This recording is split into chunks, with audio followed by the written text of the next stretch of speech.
So, einen wunderschönen guten Tag. Heute ist Mittwoch. Wir machen dieses eine Projektchen noch zu Ende. Das ist ja nicht mehr allzu viel, so wie ich mich hier so nachgeguckt habe.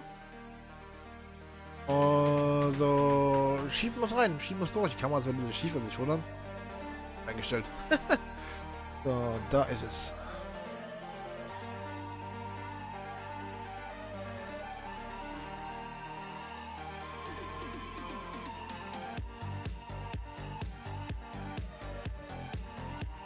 Schönen guten Abend, Sub.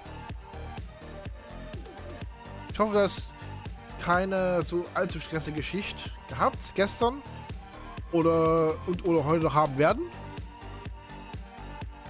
Das Bauch.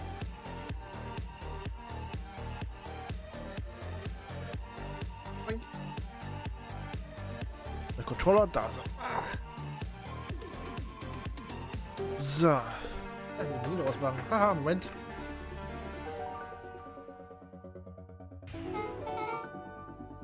So. Ich fasse mal kurz zusammen, was hier geht, für diejenigen, die jetzt halt später eingeschaltet haben. Wir sind in einer kleinen Stadt. Eine kleine Stadt. In der wirklich sehr viel abgefahrener Scheiß passiert. Und so wie es aussieht, ist diese Stadt nicht echt. Weil die wirkliche Stadt irgendwie eine Eiszeit steckt und wir sind irgendwo anders. Ich weiß nicht, ob es ein extra Raum ist, also eine Halle oder so, aber ganz wild. Und die Erwachsenen benehmen sich unglaublich weird. So. Das Baumhaus war da vorne. Wie ist dein Buddy so? Ja, ist halt so. Das hilft eigentlich gar nicht. Nachgedacht. Viel Energie. Das ist lustig, aber es sein sollte. Das wird die Familie durchgehen seit dem Vorfall.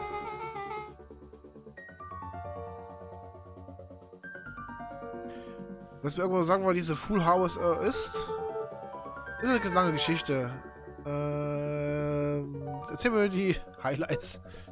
Okay, da war eine Futterleiste, also eine Düngerfabrik. Genannt Valentines. Die waren eine große Sache hier. Oh, okay. Ja, war eine große Sache für uns. Der Zeug hat richtig gut für die Farbe funktioniert, die haben es geliebt. Die Valentine wichs und wichs. Und Big Pine wuchs auch drumherum. Jeder hat für die Firma gearbeitet. Dinge waren gut. Okay, klingt einen großen Aber. Und vor 6 Jahren, der Eigentümer Chef Valentine ist gestorben. Und irgendwas hat sich geändert. Wie? Könnte schlechte Scheide gewesen sein. Vielleicht das Wasser oder die Luft. Keine Ahnung oder so. Aber all das Crops, was glaube ich Weizen. Auf jeden Fall starb alles. Und jeder hat Valentine verantwortlich gemacht. Okay, die schlechte Ernte, okay, ja. Und die Firma ging wurde eingestellt, geschlossen. Eine halbe Stunde Job verloren. Ja. Ein Jahr später kam die Ernte zurück. Aber irgendwas ist anders. Ja, das ist Geldpass drin. Aber wie gesagt, es ist wirklich, um mal kurz zu erklären, kann ich glaube ich nachher zeigen. Das Spiel, erzählt eine Geschichte, aber du kannst an bestimmten Punkten die Ereignisse verändern. Am Anfang ist es nur eine Kleinigkeit, der Junge geht raus, trifft seinen Freund und findet plötzlich eine Leiche. Einfach mal so. In so einem abgelegenen Gebäude. Und dann verschwindet sein Freund. Und da endet die Geschichte, die erste Version. Gehst zurück, änderst da eine Entscheidung und plötzlich landest du in einer Art Matrix-Gebilde. Und plötzlich herausfindest, dass neben dieser Stadt noch eine weitere Stadt gibt, die genauso aussieht wie die hier, und dass die eine Geisterstadt ist und völlig zugefroren. Das ist total wild.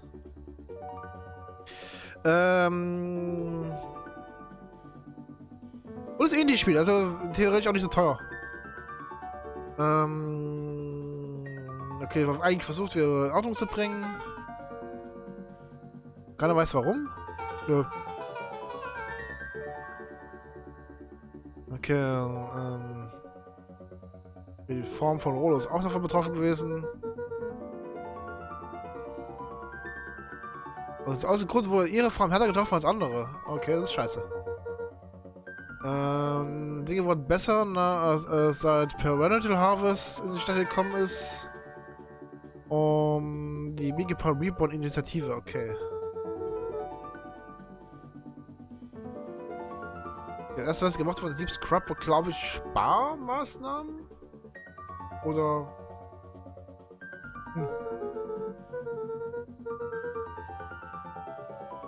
Der hat uns sogar in Hotels gesteckt. Also die Stadt wurde dann abgesperrt und das Grundwasser wurde gereinigt. Ich glaube, ab diesem Punkt wurde das verändert. Die haben die Leute rausgebracht, die Stadt abgeriegelt und sie in eine andere Stadt, die genauso aussieht wie die ursprüngliche Stadt, dann da reingeschickt. Das ist besser geworden. So, dann gehen wir mal zum Baumhaus. Jo, okay, treff dich Rolle im Baumhaus. Ja, es war noch Zeit. Ich war schon dabei, nach Hause zu gehen. Wo ist der Neue? Er ist back. Rollo sein. Ich sehe schon. Mein Ruf war einfach raus. Rollo waggled his head with pride.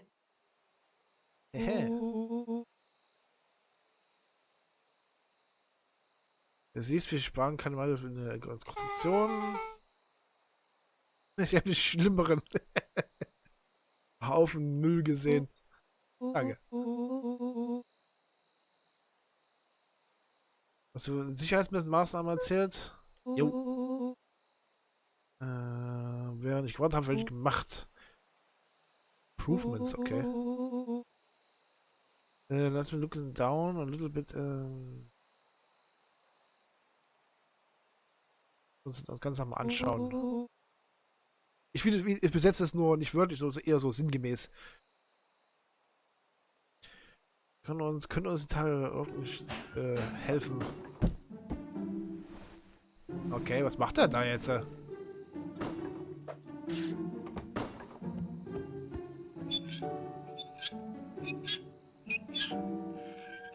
Au.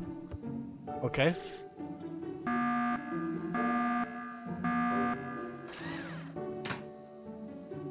Okay.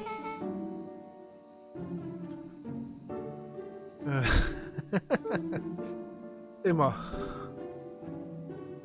Und du? Ah, muss ich den Stein schmeißen. Okay. Nehmen wir uns Stein. Schmeißen wir drauf. Okay, vielleicht richtig schmeißen. Treffen wir nicht schlecht.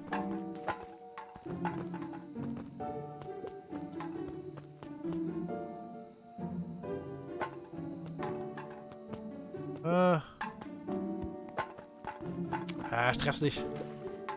Letztes Mal ging's besser. Oder? Da.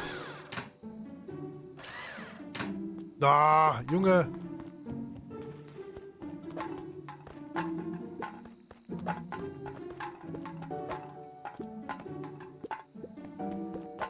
Ich habe leider keine Zielmöglichkeiten. Natürlich weckt sich das jetzt.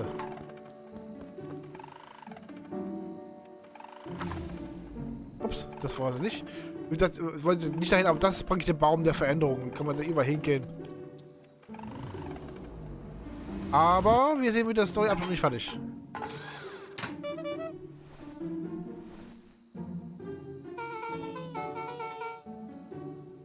Wo habt ihr den ganzen Müll her? Der Typ namens Geoff verkauft Müll und Snacks. Müll und Snacks? Nice. So. Richtig? Eine Sicherheitsmaßnahme, richtig? Das war beeindruckend. Muss ich den neuen trauen? Ich bürge wen? Danke. Ich denke. Okay. Okay. Also hast du versprochen, mich über das Valentine-Warenhaus informieren. Luca sucked in a long breath. So, Alexa, war irgendwas dort? Was dort? Keine Ahnung, oder der Platz war aktiv. Otters? Sicherheitsleute? Okay. Okay, jetzt sehen wir organisiert aus. Als wir reingezogen haben, haufenweise Equipment gesehen. Mann hat sich reingezogen? Ja, aber ich kann wegrennen. Jetzt sagst du, es war ein Mann? Der hat Maske tragen? Ja. Der hätte auch eine Frau sein können. Bist du entkommen? Ich hab den Stein genommen und die Maske zerstört. Ich hab mich gehen gelassen und gerannt. Man. Ja, Wahnsinn. Ich dachte, du rastest aus, wenn du deine Großmutter gesehen hast. Ja, das ist ein anderes. Also. Aus dem Wiki her, Beck und ich sahen Harry's Valentine meet mit my Gran. Also, der Arbeiter hat die Großmutter getroffen. Dieselbe Maske getragen. Let out a low whistle.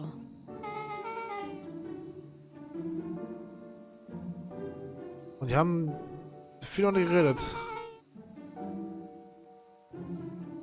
Okay, war irgendwie ein Treffen?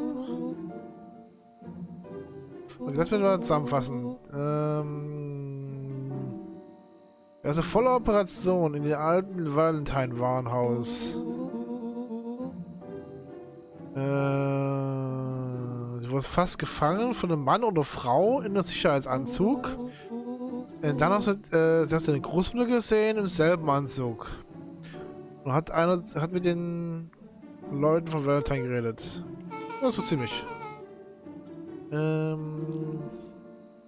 Ich habe das Gefühl, dass die Stadt ist ein bisschen aus. Luca shot back a look. Ja.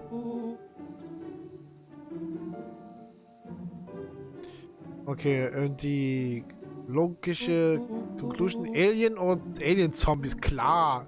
Und all dem. Die Anführer ist eine Großmutter. Und versucht sich zu töten. Ein letztes Mal, da ist keine Aliens. Und zweitens konnte nicht meine Großmutter im Warenhaus sein. Ich hätte die Maske zerstört und weggerannt. Die Maske meiner Großmutter war nicht beschädigt.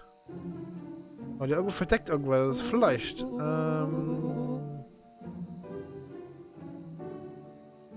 Der Großmutter ist merkwürdig, aber die wohl langweiligste Person des Universums. Also es macht ist sitzen, den ganzen Tag sitzen und macht Marmelade. Das können sie verbergen. Ich habe nicht mehr geredet, seit ich weggerannt bin. Nein, sie nicht von hier. Die kam vor 6 Monaten her. Ach, die Eltern sind die Mutter ist verschwunden, der Vater ist tot. Dann kam vor 6 Monaten, hat euch aufgepasst. Ja.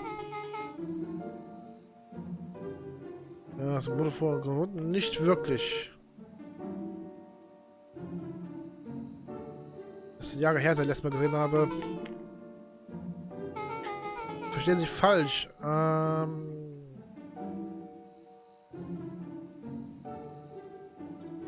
sie nicht, dass du eine Großmutter, die ist, die sie sagt, die es ist? Luca gazed out the window. So gesagt. Es klingt merkwürdig. Viele merkwürdige Sachen sind passiert, seit sie aufgetaucht ist. Dasselbe und deine Familie sagen. Aber du hast recht. Du kannst deiner Mutter groß versteckt irgendetwas. Wie mein Vater jemals gesagt hat,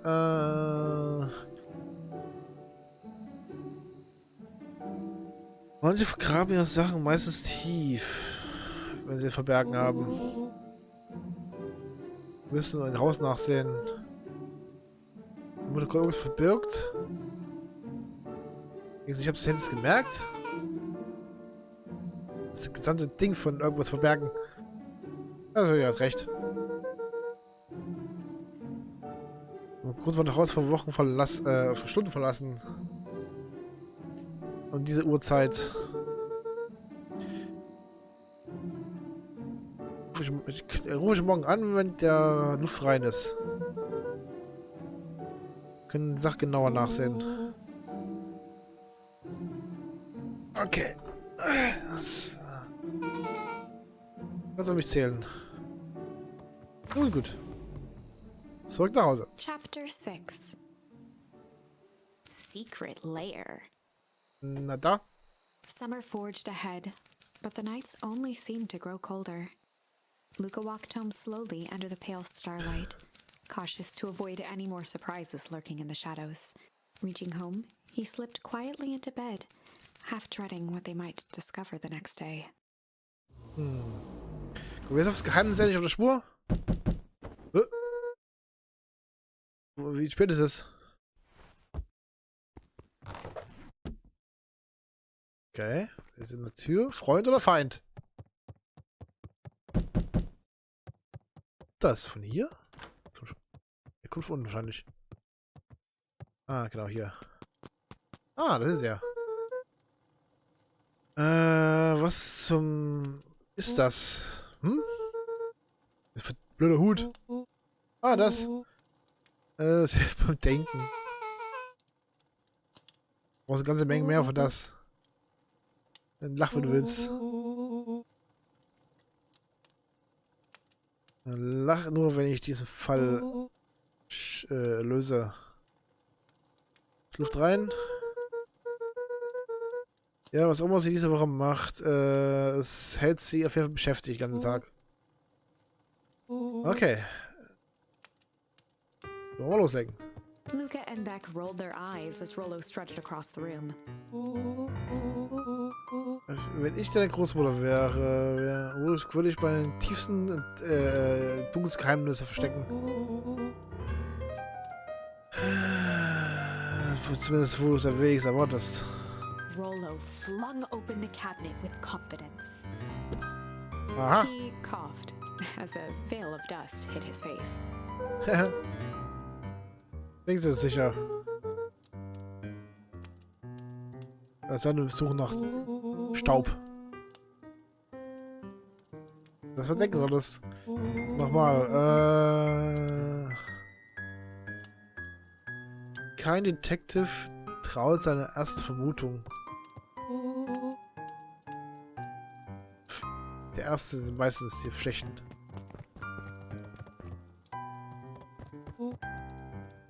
Ilka. Feuer eingelassen, um Beweise zu vernichten. Diesen ganzen Tag an, das Feuer. Ah, das wird jetzt schon zu spät. Denk doch mal nach, was für ein Dokument oder Monat vernichten könnte. Okay. Ich halte dich mal hier auf. Einen Moment mal nachdenken. Das irgendwas deine Mutter nicht sehen sollte. Und so hingehen solltest. In den Schrank oben. Okay, was ergibt uns das? Zuerst gucken? Ja, nicht wirklich, aber es ist verschlossen. Okay. Keine Ahnung, wo der Schlüssel ist. Wirklich wichtig. Das habe ich vielleicht mitgenommen. Sonst noch was? Jetzt ein Bärenbusch. Okay.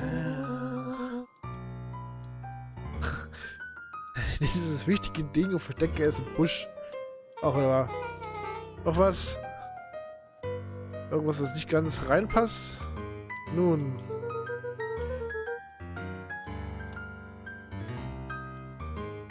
Sie hat immer Angst, dass ich ihr Geschirr oder Küche so breche.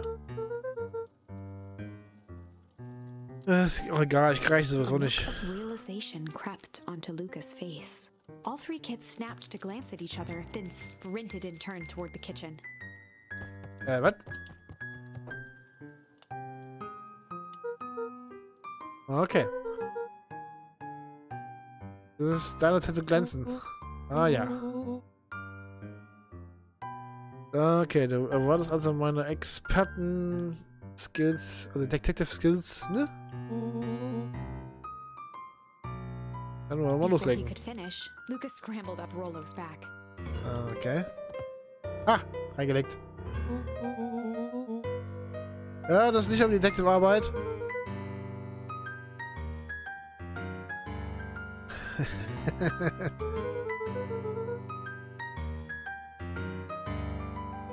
Aber eine Kiste ran, ist klar. Das ist nicht meines Standes.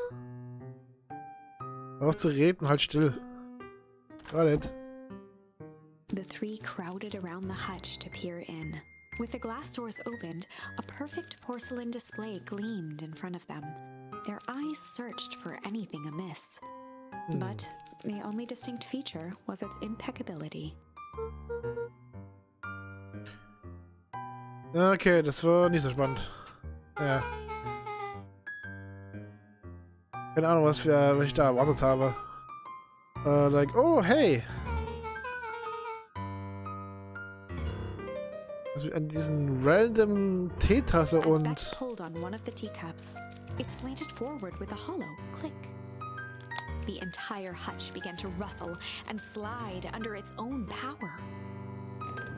Okay. Eine Geheimtür? Okay, dann wird irgendwas da eingestellt. So. Es gibt zwei Typen, die diese geheimen Hinterzimmer haben. Bösewichte und Superhelden. Okay, was denkst du, was sie ist? Gehst du raus? Ah. Da ist eine unentdeckte Conspiracy Vibe, also Verschwörung. Oh, wow. Das kann nicht gut sein. Wir müssen umsehen, bevor wir irgendwas herausfinden. Zumindest, nicht herausfinden. Ja. Kopf vergessen. Luca jostled each cabinet drawer in turn.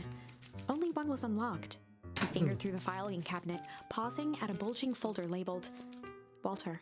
Walter? For a long moment, he just stared at it. Was ist denn da? Das ist mal Dad. Eines seiner alten Medizinakten. Das ist von Luca Arzt. nodded and caressed the label with his thumb.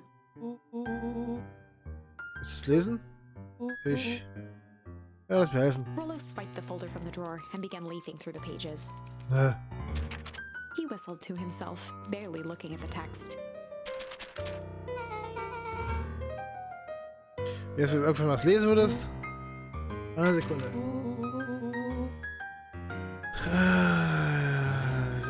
Okay. Gib gleich in die Mitte. So fleischige Inhalte nehmen.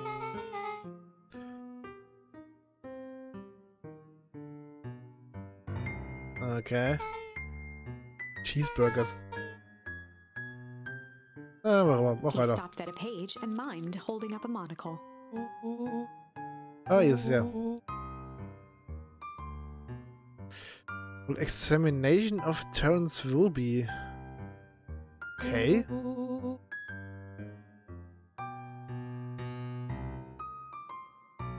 Lines and Lines.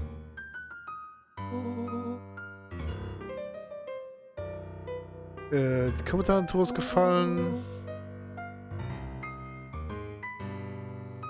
Okay. Dasselbe Symptom ist der Wilby von ein paar Tagen gerade. Wartet immer auf die Resultate von Joseph. Er ist ein bisschen unruhig. Wer ist Joseph? Das ist Mr. Nuncreeds Name. Name. Warte. Du hast noch mehr geschrieben. Kann es Verseuchung sein? Dass Mr. Wilby sagt, dass sein Wasser zu Hause kontaminiert ist.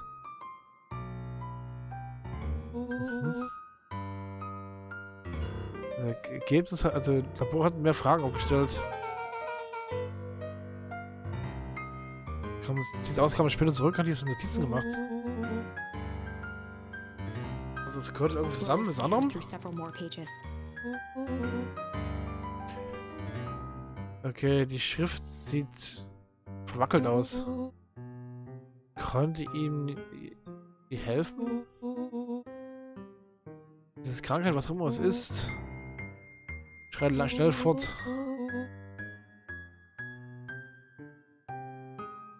Dann wird seine Frau wird relativ bald folgen.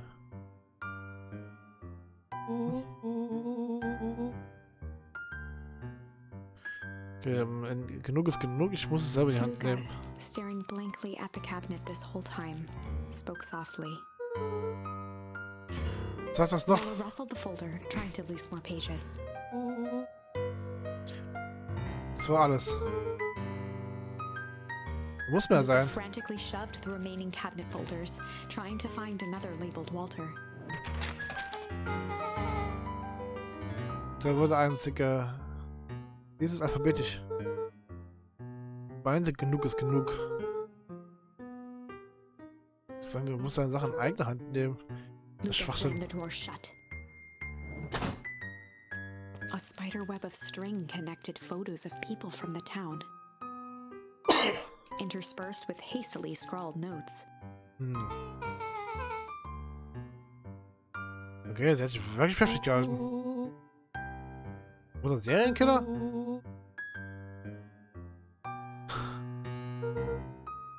Wenn ich. Fuck, jetzt war ein Schwachsinn.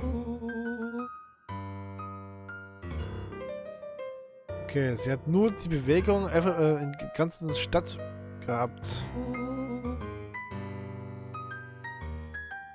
Einfach mal so, weil es Lust drauf hat. Er hat ein kleines Symbol zu denen getan. Nuncrick hat eine Markierung.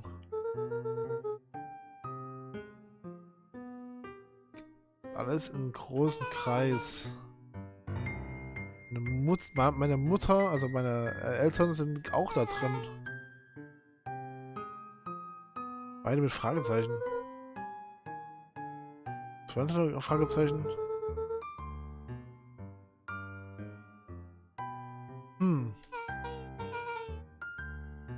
Cass Bullseye. Den nächsten Killer. Okay. Der Killer hat den nächsten Opfer gesucht? Natürlich. Ich habe keine Ahnung, was es bedeuten hat. So, das ist nicht gut. Okay, so hier. Was haben wir denn hier? Achtung, explosiv. Und Marmeladengläser. Genug an gesamte Stadtmarmelade zu füttern. Was für eine Marmelade macht denn eine Mutter? Okay, da haben wir noch Entscheidungsgewalt. Okay, jetzt hat mich mit Bomben rausgeschickt. Richtig? Einzige rauszufinden.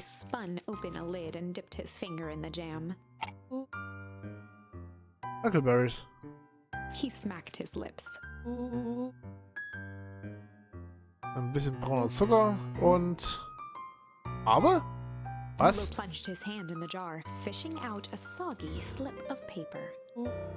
Aha. Lou offered the slimy note to Luca and licked his fingers clean. Das ist ein Mr. Fratelli interessiert. Grand Jam Graham?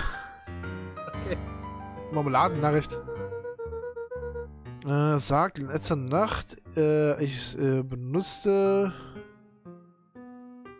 um Harris die Gegend zu erkunden. Das Zeitfenster sollte passen. Operation Sparkle Bug ist losgehen. Okay, wollen Sie einen also einen Einbruch machen? Okay, egal was jetzt kann nicht gut sein. Okay, so mehr Überraschungen statt Bomben.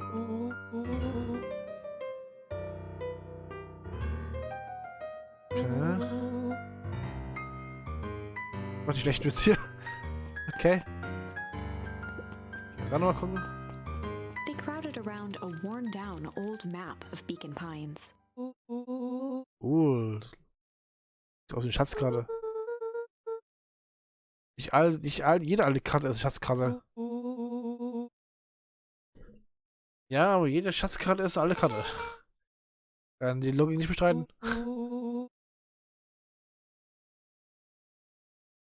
Da ist jeder Weg eingezeichnet. Ich starte mit der Eingang der Stadt. Lou carefully Folgen. traced the path with his finger. Geht's zu... He jabbed down at the end point. Stadt bitte? Das ist der Brunnen mitten in der Stadt. So ein merkwürdiger Platz, einen Schatz zu verstecken. Sieht nicht aus wie eine Schatzkarte.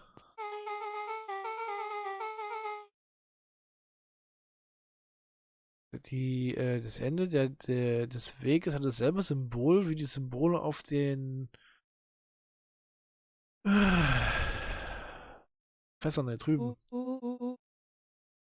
Und kein versteckter Schatz.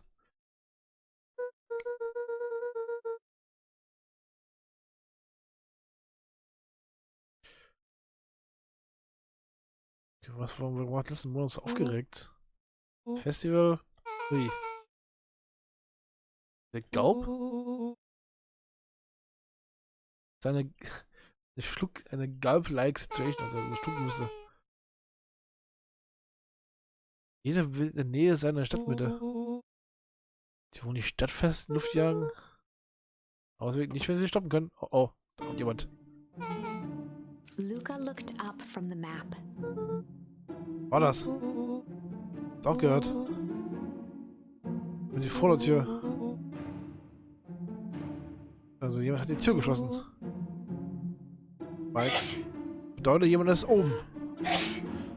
Ah, sehr ruhig. Macht Licht aus. Beck flicked off the light, and they became statues in the dark. Overhead, creaking floorboards bent under slow, deliberate steps. The kids looked up, the tilt of their necks following each footfall.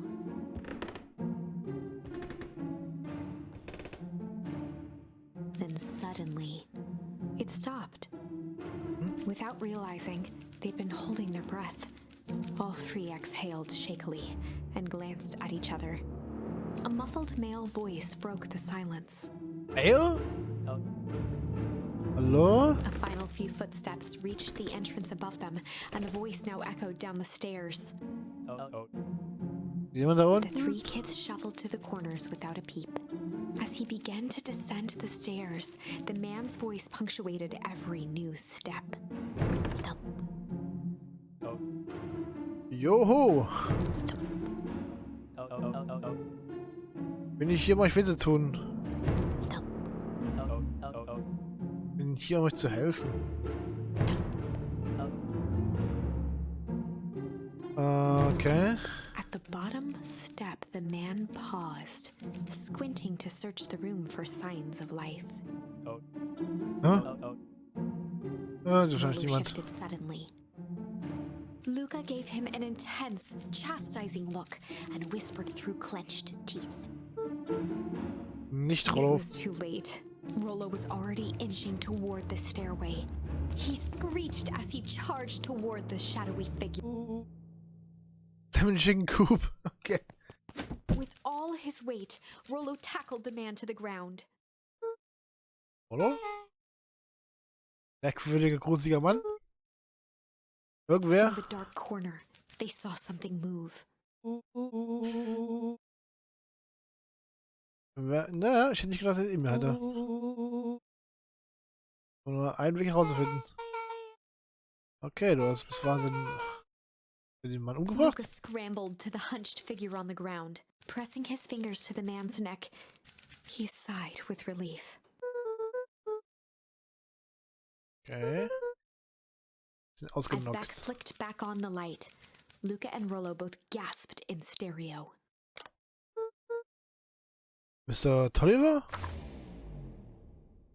Okay. Chapter 7. The Interrogation of Hiram Tolliver. Still unconscious, Mr. Tolliver slumped heavily in a shoddy old chair. His hands were bound with rope, his feet tied with some loose string. The kids huddled in a circle, discussing their plan. One thing was certain, they couldn't just let Mr. Tolliver go. They needed to know what he was doing in Luca's house. After some deliberation, it was decided.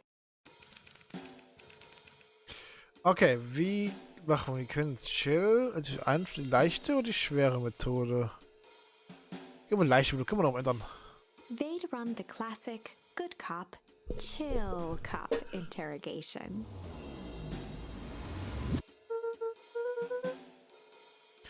Mach das, bleibt einfach cool. Luca walked calmly to the light switch, flicking it off and on a few times. Mr. Tolliver shook his head, gathering his wits.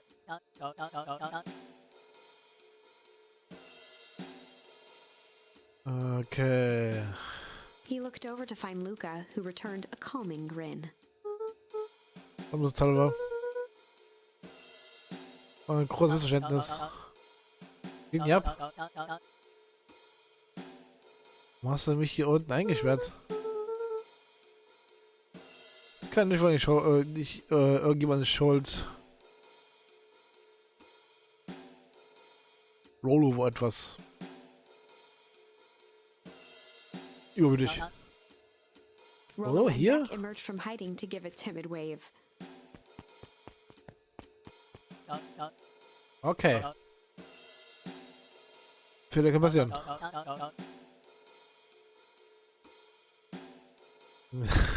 Die Kinder haben den alten Hiram einen Schrecken eingejagt. Luca glanced over to Rollo and Beck, who replied with skeptical looks. Okay, so, warum sind sie in meinem Haus? Hier zu helfen, natürlich. Helf mit was? Helf mit was? Wenn du losmachst, kannst du jetzt zeigen. Wir sicher wir trauen Mr. können. Tolliver exhaled with disappointment. Hab ich jemals angelogen? Nein. Und als der Mutter als Großmutter hergekommen ist,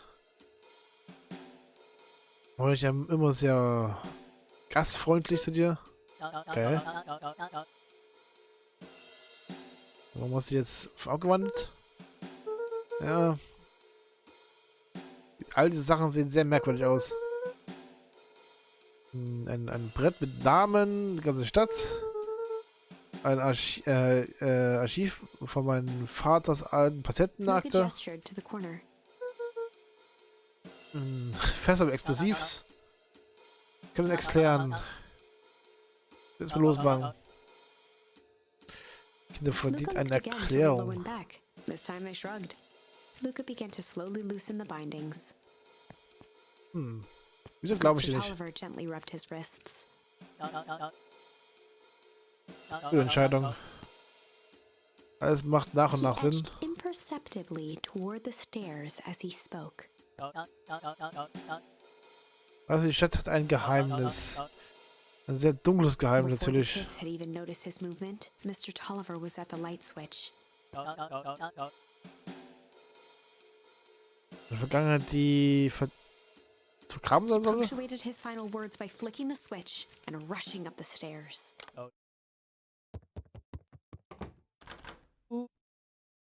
Beck darted to the wall and turned back on the lights. It was too late. Rollo confirmed what they all heard. Er hat uns einfach Mr. eingesperrt. Tolliver's muffled voice came from behind the door. Ich hab nicht gelogen. Für eure eigene Sicherheit. Müsst ihr unten bleiben. Was die They Erwachsenen looked klären. bewildered at each other. Well, cool, hä? Nicht jetzt. They heard the staccato thump of quick steps exiting the house. The kids looked down in resignation. This isn't how it goes in Hank Atomic. For some reason, they'd always assumed it was up to them to save their town. Luca opened his mouth, hoping to conjure some magical words to make this right. Only a hollow croak escaped. The end. Well, we certainly aren't going to find a grand resolution to our tale locked in a basement. Back to the drawing board. Und nochmal. So, wir hatten das hier, kommt irgendwo anders. Ich glaube, die anderen haben wir alle durch. Hier haben wir es, da haben wir es. Da könnte man höchstens noch das da machen, am Abgrund. Genau, gehen wir erstmal hier weiter. In der anderen Stadt. Luca had no choice but to refuse Iggy's request. He tightened his grip and reached for the walkie-talkie in his pocket. A wild delight crept onto Mr. Kerr's face. That's a good lad. Now, radio for help. Iggy begged Luca with his eyes one last time, but Luca pressed the button and called, We need help. Mr. Kerr is in danger. It wasn't long before they were once again surrounded by clipboards. Mr. Kerr sighed with relieved frustration. There you are. You really are a worthless lot, aren't you? Mirror, now. A clipboard dutifully produced an ornate ivory hand mirror, and Mr. Kerr began preening his tousled hair. Ah, that's better. Mr. Van Horn, I applaud your sharp thinking under duress. I'll put in a good word for you with the founder. Take them away. A swarm of hands overpowered Luca. The last thing he saw before a cloth bag was pulled over his head was the defeated look on Iggy's face. The end. Okay, das war Sackgasse. I think this was one of those times where doing the right thing was the wrong thing. Gut, also das war nichts. Wird aber nichts. Okay, bleibt also nur die harte Methode. Auf diesem Pfad. They'd run the classic good cop, hard cop interrogation. Diesmal das Geheimnis rausfinde. Rollo brandished a steely gaze. I've got this. Read about it 100 times. Rollo swaggered past the chair which propped up the slumping Hiram Tolliver. Without even looking at his captive, he began with a long, blustery drawl. Nun, Mr. Tolliver. Mr. Tolliver remained motionless. Rollo spun around to face him. He'd clearly expected to rouse Mr. Tolliver with his booming voice. Tolliver? Beck and Luca gave each other an unsure glance. Rollo slammed his fist on the table. Ich sagte, Mr. Tolliver. He grabbed the table lamp and beamed it onto the unconscious face. Mr. Tolliver groaned and slowly lifted his head. He recoiled with a muddled, weary squint. So The chair wobbled as he attempted to straighten up. wer, was, wo? Mr. Tolliver could only make out rough shapes through the glaring light. With a gruff tone, Rollo hoped to both conceal his voice and intimidate. Ich bin der die Fragen stellt. Freak. Okay, ganz langsam. Komm erstmal runter, ja. Oh, ich komm runter. Wie eine Karotte im Dreck. Und für dich. Und sieht aus, wie du The schwitzen. doubtful expression on Beck and Lucas' faces transformed into awe. Können wir das auf meinen Weg tun oder sagen wir mal, ich habe nie einen anderen Weg gebraucht. Rollo, hitting his stride, was now channeling every detective trope his memory could recall. He slammed the table again. Now, Tanz. Was? Ich weiß Mr. nicht. Tolliver's voice became desperate. He was nearly in tears. Du hast mir runter, du hast mich hier unten festgebunden. Wieso soll ich denn tanzen? Tanz mit deinem Mund. Spill the beans. Spuck's aus. Was zum Teufel machst du hier draußen? Bin ich Juniper? Oh, sicher, dass jeder fertig ist. Okay, du gehst also so mit Gran? Mr. Tolliver was in a daze, now more confused than ever. Hilfst du jeden hochzujagen am Festival? Ist wir noch laden? He shook God. his head, feeling more and more dizzy. Nein, hier hast du alles verstanden. Wo ist sie jetzt? Sie ist bei der Quelle. Die Quelle? Was für eine Quelle? Es His ist voice faded to a whisper. Town began, wo die Stadt begonnen hat? Wer alles begonnen hat? Was ist einfach so ein Sparkle Plug? With that, Mr. Tolliver passed out cold. Hm. Rollo swung around with a repentant grimace. Verdammt, Rollo. Bisschen zu hart rangegangen. Hat er gesagt mit der Quelle? Da, wo die Stadt angefangen hat. Mehr Informationen. Dann wirst du aber nicht noch weiter unter Druck setzen. Irgendwer anders, der was weiß? Jetzt mit dem Museum. Das ist alles fürs Festival vorbereitet. Ja, das wurde runtergenommen bis Valentines.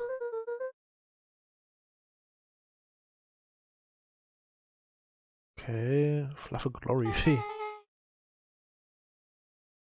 Ähnliches. Bibliothek. Das einzige, gibt es irgendwelche Informationen über die Quelle, das Quellding? Carlo kann uns helfen. Gehen wir nachfragen.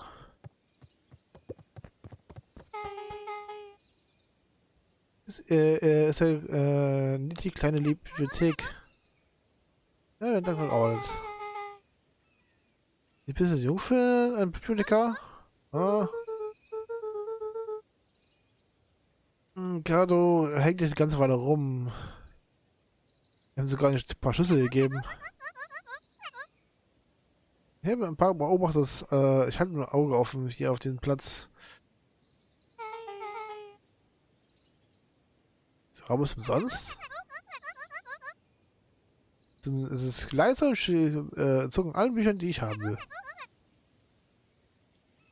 Was wir noch mehr haben. Ja, hast recht. Was will ich tun? Angefallen.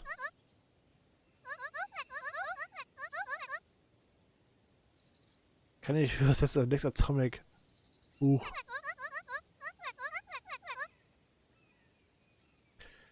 Wenn du noch mehr Süßigkeiten hier bist.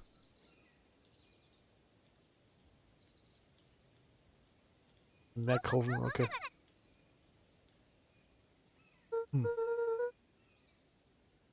Suchen. Wir müssen noch etwas suchen. Ja, das ist das Richtige. Kann ich das suchen. Das kann ich helfen. Das ist das Ding. Wir wissen nicht genau. Was weißt du über die Historie der Stadt? Count Record, okay. Was ist das?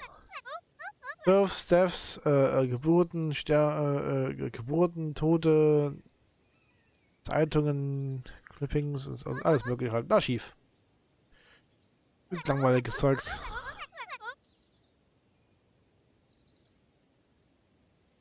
Okay, gehen wir ganz weg zurück, wo die Stadt gegründet wurde. Okay, wir starten dort. Chapter 8. 6 feet under, 3 towns over. The kids spent the rest of the afternoon combing through dusty piles of old county records, desperately searching for anything that could help them make sense of Mr. Tolliver's cryptic utterance. Luca tried to shake the thought of Gran's basement, but his focus wavered. Explosives, messages hidden in jam, dossiers on various town figures, and a corkboard threaded with photos. Gran was the only family he had left. He still couldn't bring himself to believe the worst. But the old map with the symbol of explosives in town square made that difficult. As the sun began to set, the kids were no closer to the truth.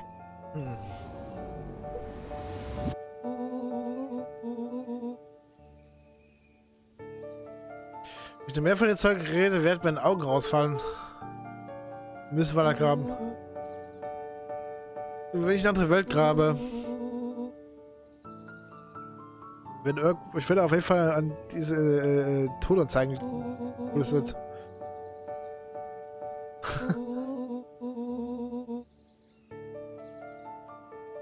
So viel langweiligen Kram gelesen, dass sein Gehirn aus den Ohren rausgeflossen ist.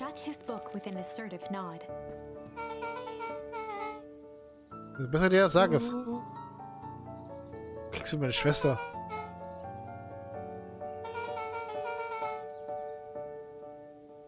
Okay, kein langweiliges. Kann ich überhaupt nicht mehr. Es gibt kein langweiliges Anzeige, die ich umbringen könnte. Rollo muttered under his breath. Ja, County Record, okay.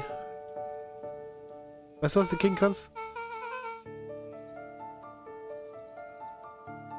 Wenn ich fertig bin, bist du nur eine Fuß- oder Geschichte. Genauso wie J. Hartford hier.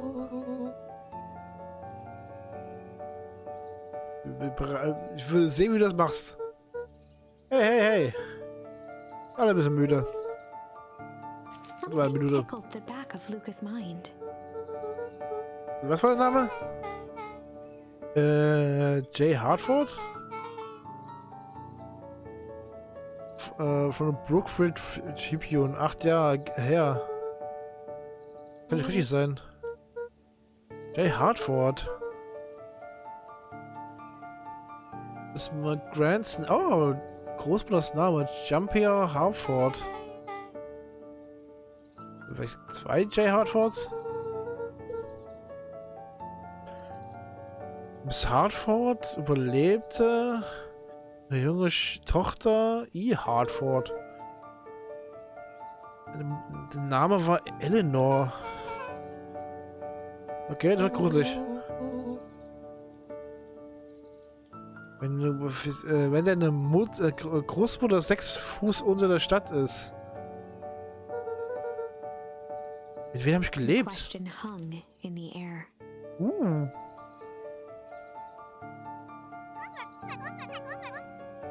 Okay, Gang. Musst du machen. Wie will es? Muss sein. Oh Gott, wir fahren und umbringen. Es gehen. Meine Eltern auch. Okay, wir treffen uns früh, dann müssen wir am Festmorgen. Okay, was ist mit dem bewusstlosen Mann in deinem Keller? Aha. Einsperren, ignorieren. Luca's heart was pounding as he approached the house. If he was lucky, Gran, or whoever it was, hadn't gotten back yet. And of course, there was Mr. Tolliver tied up and unconscious in the basement. Dealing with him would be the first order of business. Luca shook out his arms to calm his nerves before entering. Oh, da ist sie. He held perfectly still, tempering his breath, and listened closely. She was asleep. His only hope was that she hadn't found Mr. Tolliver before dozing off. Okay, schauen wir nach unserem Opfer.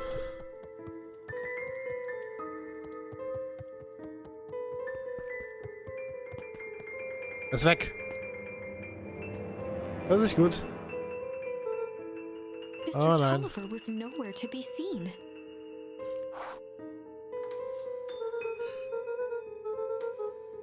Ist er aufgewacht, ist entkommen.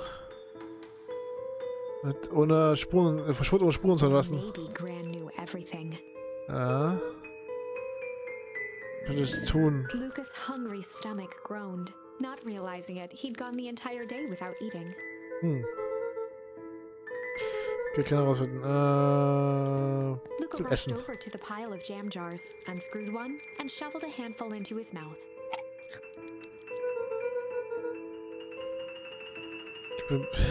Es ist traurig, dass seine Marmeladenlieferung sich He verschiebt. flipped the lid to read the label. Ein Nangfreak. Okay, jetzt kann ich denken.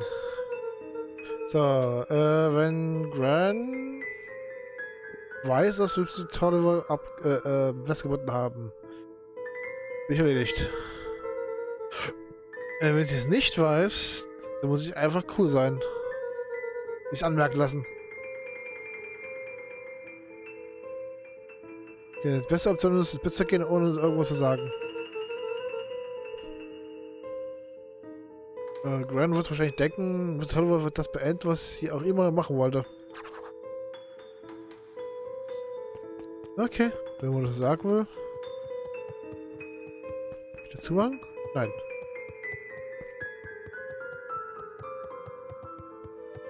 Die ist weg. Gran? Okay, bleib beim Plan. Rote Bett. Und lass dich anmerken. As Luca climbed the final stair, the emotion of the day dragged heavily on him. With each consecutive step, his legs weakened. His stride began to falter. He tried to grab for the railing to steady himself. Something was wrong. Come on, Dex. Ein paar Schritte. Luca groaned and tried to move.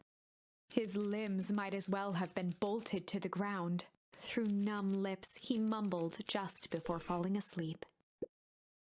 Die Marmelade war vergiftet? Oh oh. Kleine Junge. Bist du nur so reingeraten?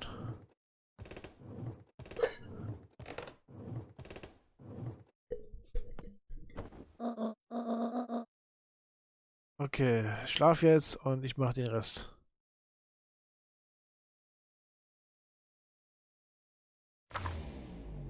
Okay. Chapter 9. A speech to end all speeches. Luca awoke to find himself face down in bed. He moaned into his pillow. Why would Gran drug him? Or rather, why was she trying to drug Mr. Nuncreed? Shaking the questions from his woozy head, Luca snapped back to the matter at hand. Das Festival.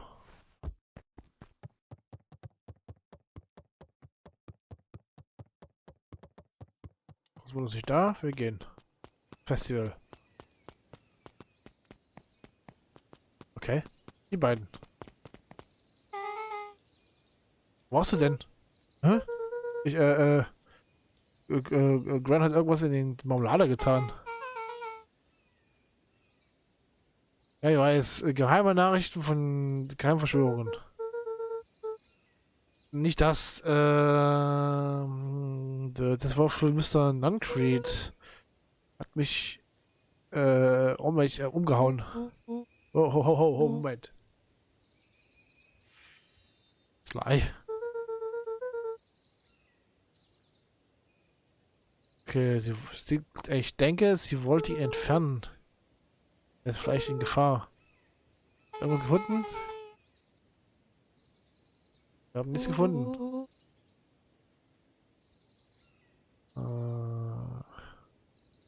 Seine Mutter ist groß auch nicht gefunden.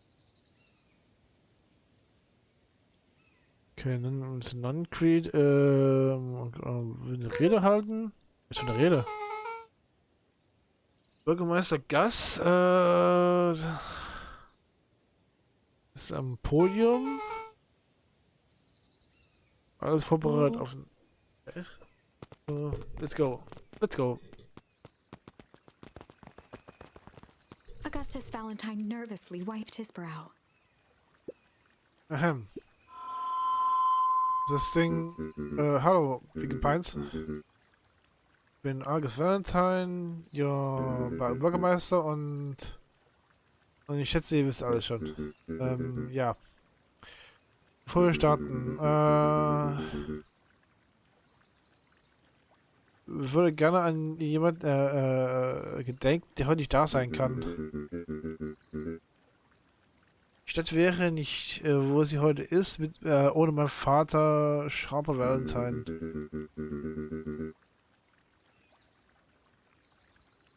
Okay, wir können vielleicht mit einem kleinen Applaus für den großen Mann beginnen. Wow. Was ist das? Was mehr, also was der alte Mann verdient hat. Gus cleared his throat and awkwardly loosened his tie. Richtig. Wo war ich? Kerr bounded on the stage with the energy of a preacher at a big tent revival. Gus Valentine, He gave zusammen. Gus a hearty slap on the back and motioned him off the stage.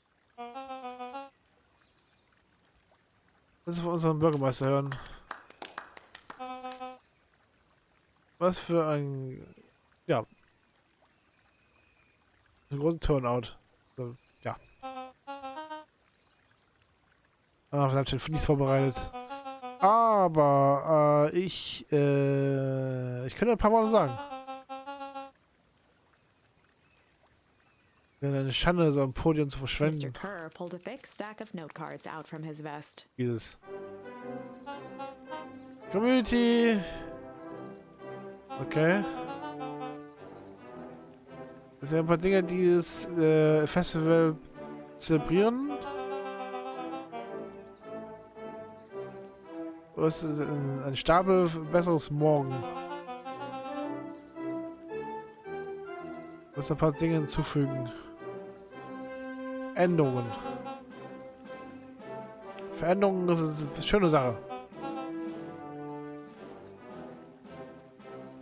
Okay. Bin dafür dankbar. Veränderungen muss ja gucken, ob wir heute hier sind.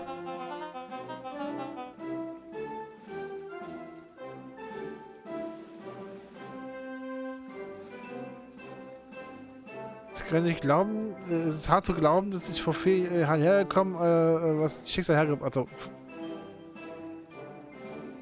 Es ist schwer zu glauben, dass ich 4 Jahre, schon 4 Jahre her ist, seit das Schicksal hergebracht hat. Warum? Keiner Chefsurlaub, welches mich zur kleinen Stadt gebracht hat, welche Stadt mein Leben verändert hatte. Mr. Kerr took a moment to survey the crowd. Und wisst ihr was? Wiped away a single tear. In der Sekunde, als ich ein Fuß Big Pine, in der Sekunde, ich setze einen Fuß Big Pine, irgendwas hält mich hier fest. Ihr seht, Veränderung bietet Möglichkeiten. Ein volles Potenzial. Es wollte die Veränderung, die Hälfte die Erkennung des Potenzials dieses Blattes.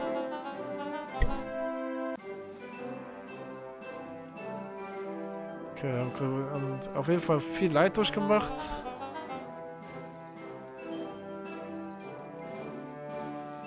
und halten an Dinge an, die machen das He sehr thumped the speziell. podium to emphasize each word. Besonderes.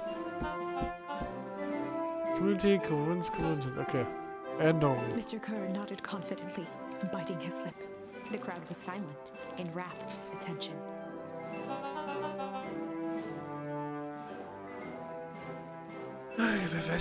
Okay. Wie ist es wichtiger als für die ganze Community?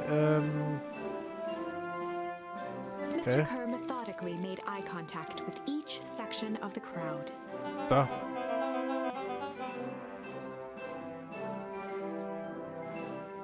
Okay. Es gibt einen anderen Weg, als der Erde zu stehen.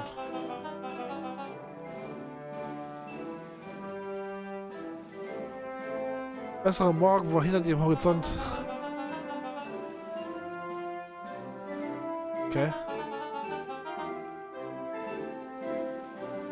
Das Festival ist ein Symbol für Verbundenheit, oder Versprechen? Began to build to a crescendo. Wir alle laufen Hand in Hand in die Zukunft. Wir alle zusammen sind. Und das ist das, was Änderung ausmacht.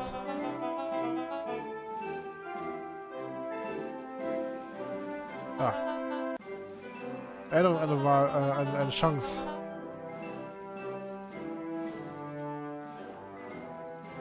Ja. Groß ist das? Denk danach, lässt mal vor, was er erreichen kann.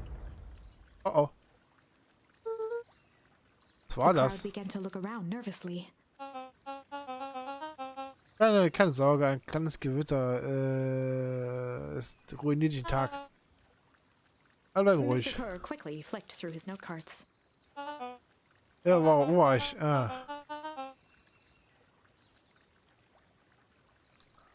Bei all meiner Reise habe ich nur eine Sache gelernt.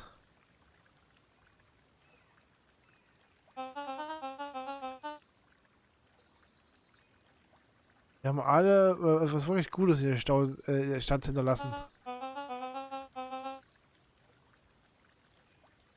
He raised his hands up to the heavens. Our harvest awaits. What? Whoa.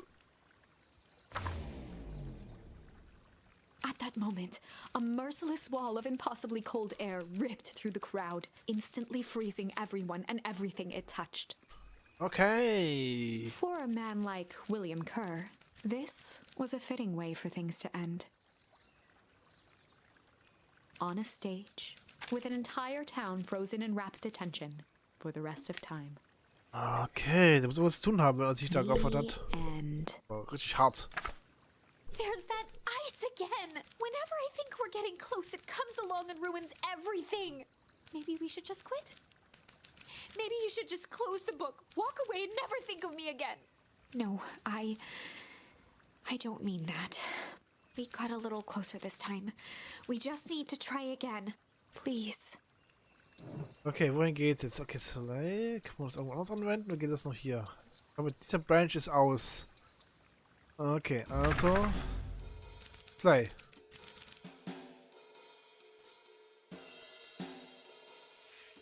They'd run the classic good cop, sly cop interrogation. Luca and Rollo ducked behind a barrel, leaving Beck to her task. With a few crisp snaps, she roused Mr. Tolliver. Liege vor. Du bist doch dieses Modville-Mädchen. Bitte, nenn mich Beck. Mr. Tolliver looked Sagen wir down was. and shifted a bit, testing his restraints.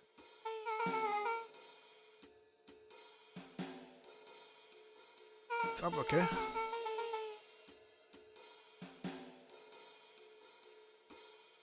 Ich bin hier unten aus demselben Grund wie du. Philippa?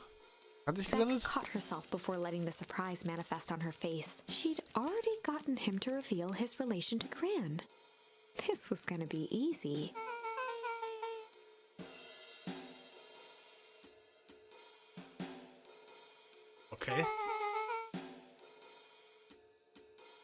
Bargeld hat uns alle die schon ziemlich beansprucht.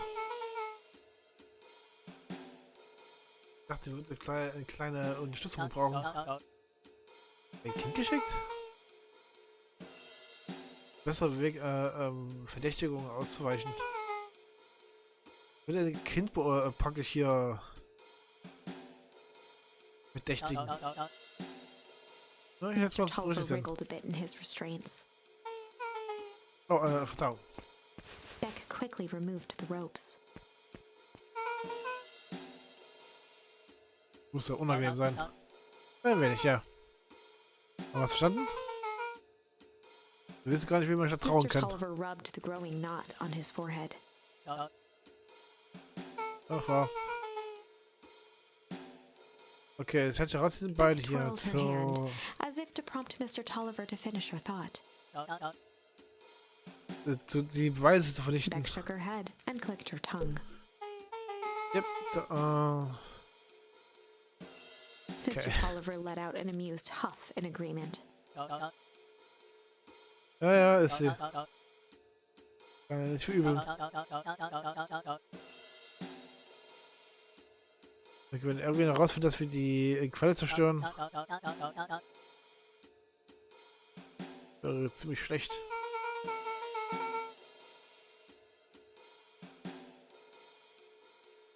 Können wir da rausfinden, dass wir hier unten sauber gemacht haben oder zumindest alles vernichtet haben. Beck was on a roll now, playing Mr. Tulliver like a fiddle.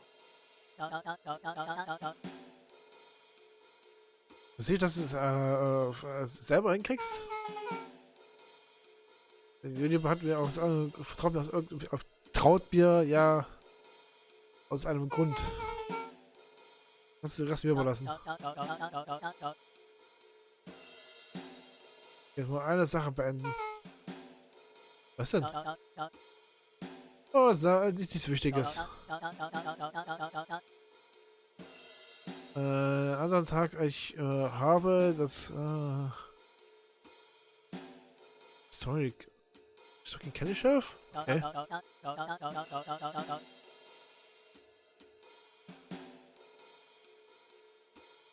Was ein Panel haben wir es vermitteln? Untergrundgeheimnisse. Zumindest. Es könnte das Passwort sein, aber Juli bereits abgeschnitten. Sagt, es war noch nicht missionsgefährdend. Wofür das Passwort dann da? Keine Ahnung. Ja, wir haben ein Passwort, aber wir wissen nicht, wohin damit? Das könnte irgendwas bedeuten, oder? Nicht schlecht, ich soll jetzt zurückgehen und weiterarbeiten. Öffnet uns Kontrolle. Erleichtert. Sache zwischen dir und mir, dieses Color Gift mir macht mir Angst. Heading for the stairs, Mr. Tulliver hesitated and turned to Beck with a puzzled look. She grinned and gave him a peppy wave. With a shrug, he continued up the stairs, whistling a jaunty tune. Bekommen? Ja. Die ganze Zeit mit Tolliver hat er eine Süßigkeiten-Schrank. Also was verkauft hat, war Apfel? Beck blinked slowly in disappointment. Das Passwort, oder? Ja, aber also ein paar Dinge sind ja normal. Aber ein ich werde mal mit Tolliver reden über diese Candy Shelf. Okay, fein. In der Zwischenzeit, ich habe eine Idee. She turned to the table and began tearing small scraps of paper. Said he heard ein Passwort übers Radio.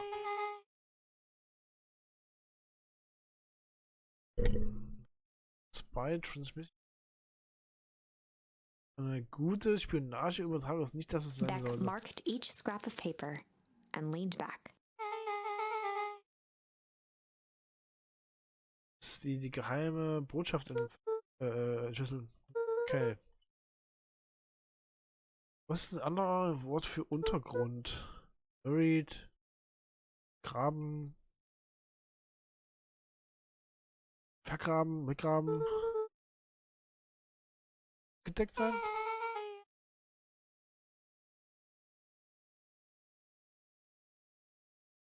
Einer dieser, jeder Buchstaben ist ein Nummerding. U ist 21, N ist 14, D. Ist ja das ist Anagramm. Country Luke Drugstore. and Beck looked at Rollo with amazement. Das war ja unglaublich.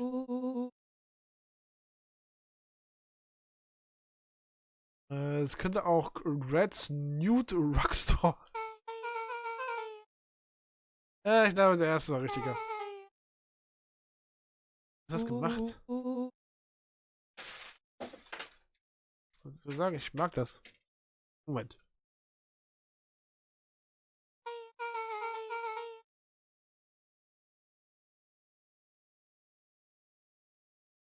Okay, jetzt mal wissen, wo wir hingehen sollen. Okay, danke Drugstore. Gehen wir da. Die Kamera kommt nachher wieder. Was sehen hier? Das wird so Tode erschreckt. Entschuldigung. Ja, die Tode habt ihr nicht gesehen, oder? Nein.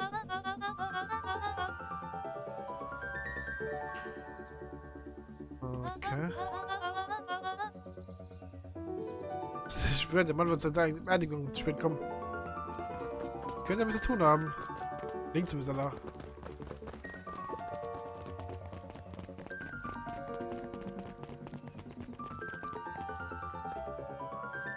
Okay. Bis spät, Augustus.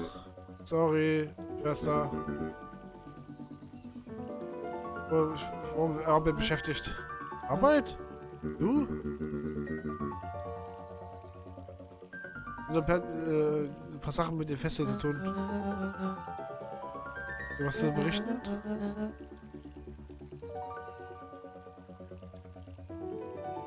Worum geht es diesem Festival wirklich? Ich denke...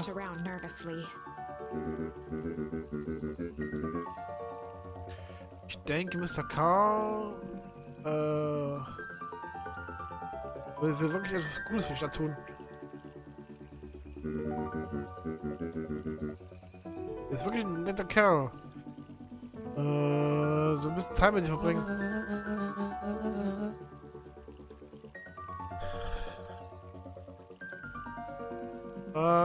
Ich ziehe nicht gerne die Fäden und du bist der Bürgermeister.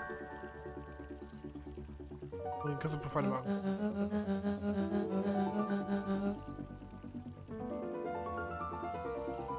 Deine Aufgabe ist es, herauszufinden, was Mr. Carr und Peril Harvest wahre Intention mit der Stadt ist.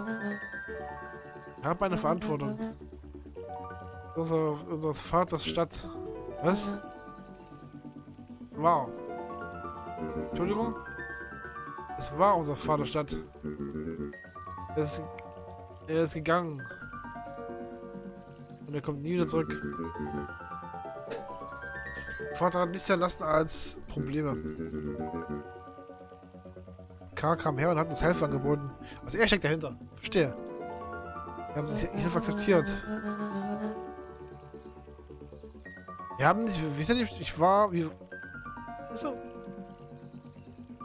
waren nicht einverstanden damit, unseres Vaters Warenhaus... Also... Warenhaus in eine toxische Anlage zu verwandeln. Das ist nur ein vorübergehendes Arrangement. Nein, nein, nein!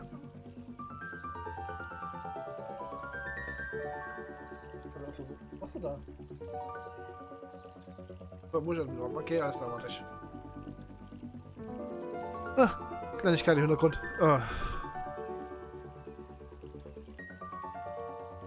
Ich kann das Leuchten um unseren Hinterhof sehen.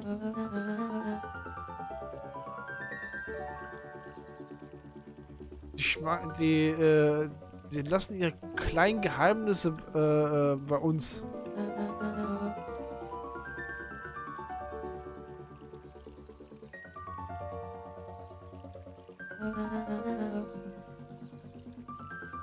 Wenn das alles Bach runtergeht, wer wird dafür schuld sein? Eris's cry hung in the air.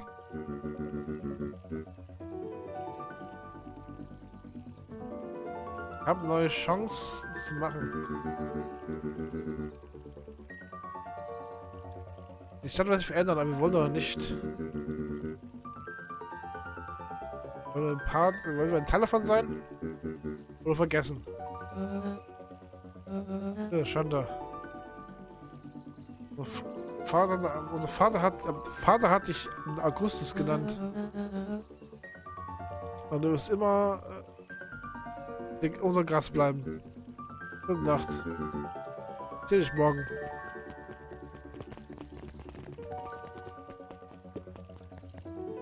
Es ist schon spät, Kinder.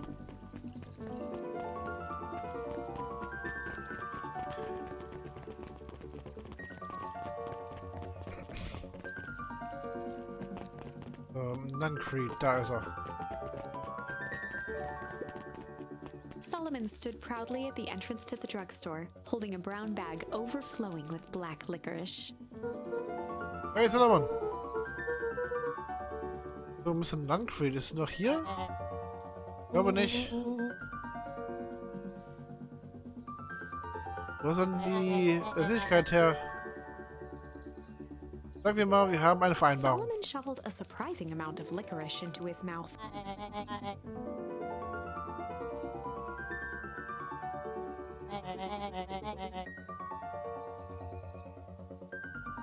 Okay.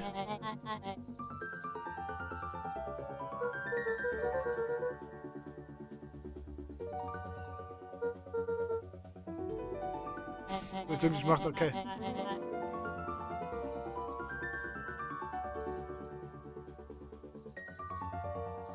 Nur als die Person was sagen und herausfindet sie. Okay. Okay. Like sour groups.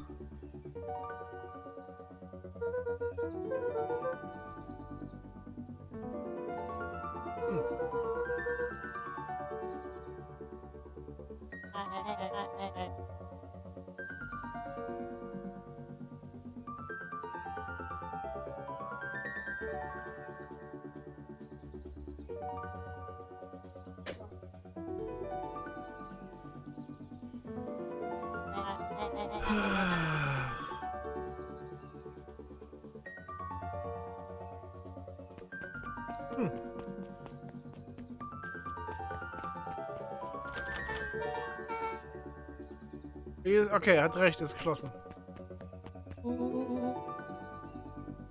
Ja, Hinweise geben. Okay, lass uns sehen. Geschlossen.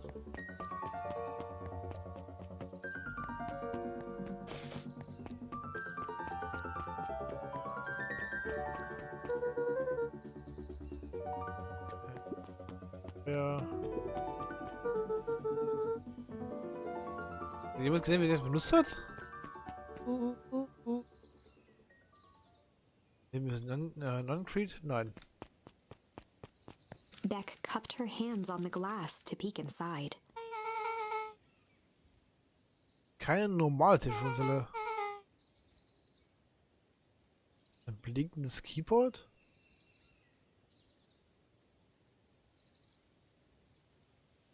Moment.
Ich bin da.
So, wieder da. Entschuldigung, ganz kleines Problemchen hier.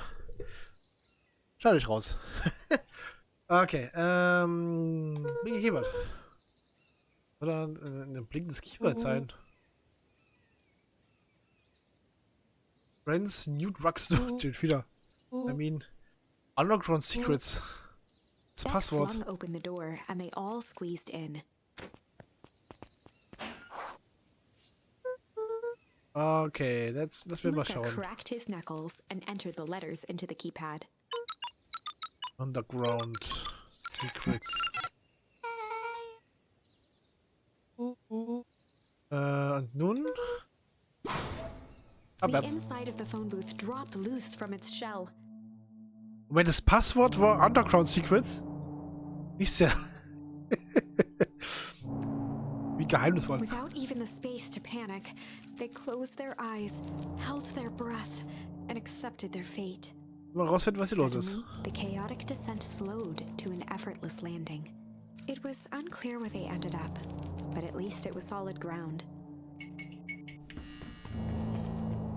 The Okay. air was stagnant and smelled vaguely of chlorine. Ich wusste es.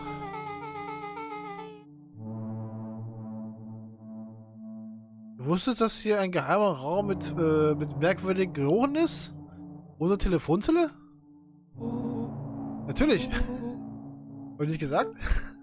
Nein. Ich habe erst Wilfer gedacht.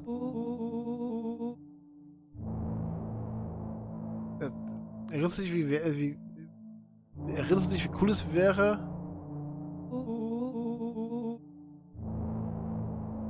Ach, so wieder dieses Buchreferenz.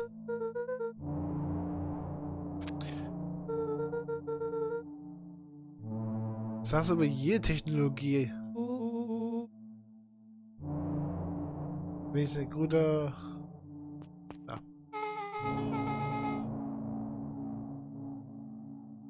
Ja, keinen von allen geschrieben. Okay. Was steht da? Valentine's Fertilizer Warehouse.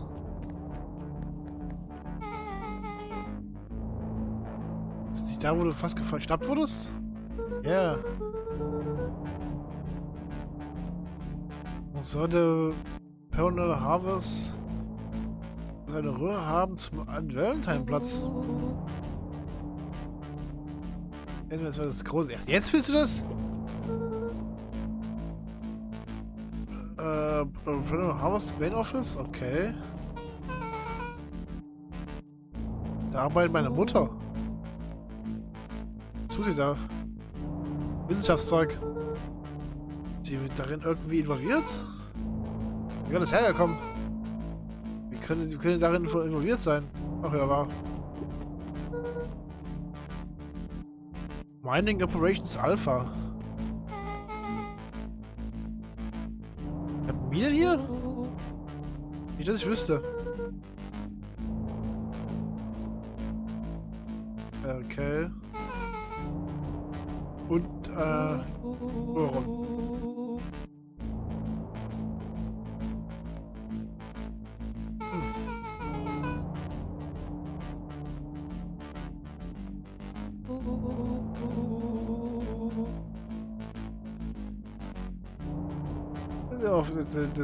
Das ist genau das, was Paramount denkt.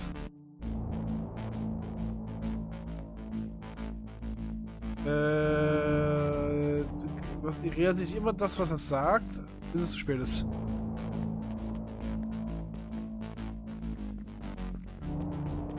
Ah, hier ist eine kaputte. Ah, dieses ganz sogar gebrochene Maske. Wir haben uns am mysteriösen Warenhaus nicht mehr gefunden. Wir haben aber einen Anzug gefunden.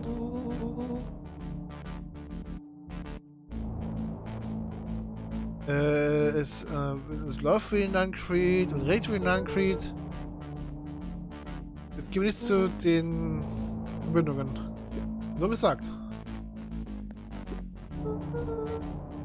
Ganz Menge Knöpfe.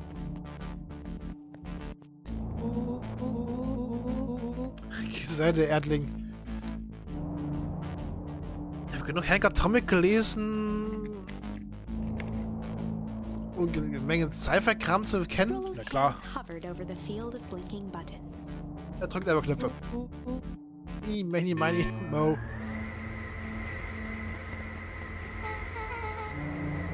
Oh, was hast du getan? Nichts. Ich hab nicht mehr Mo gesagt. Was war das? Stecken. Wo? Das ist nichts anderes als merkwürdige Röhre da unten. Zurück. Oh, verdammt. Shit. Awesome.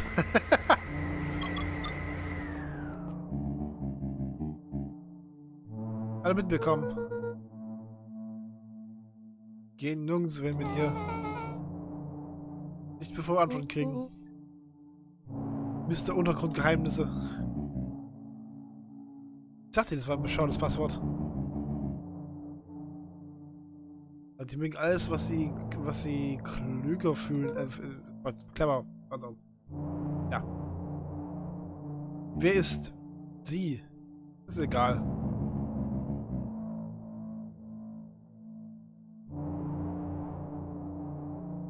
Wenn ich euch verstecken kann bis nach dem Festival,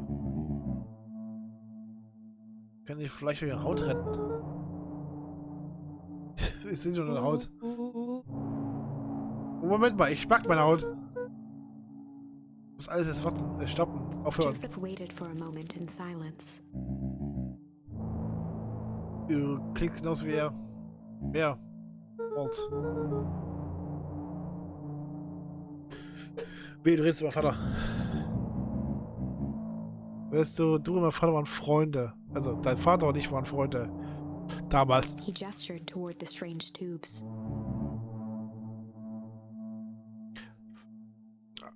Für das hier. Eine Lüge. Das ist wahr. Ich habe dich auf meine Knie wippen lassen. Passiert. Was immer passiert. Realität, Komplikation, Leben. Wir waren ein Team, Wollt und ich.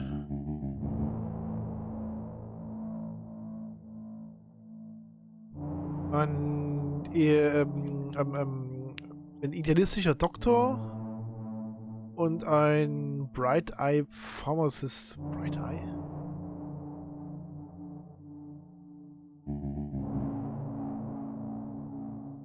Auf Help and Help Folks, okay. Du hast jetzt hier sein Sidekick? Nein. Wir haben einen Partner. Er hilft die Patienten und ich helfe ihnen. Ja, totaler Sidekick. Nuncreed let out a growl of a sigh. Luca, du solltest es wissen. Ich brauche jemanden, der das wissen sollte. Eines Tages, Sharp Valentine kam zu uns. Er sagte, er hatte eine Möglichkeit. Fand etwas, was er nicht ganz verstanden hat.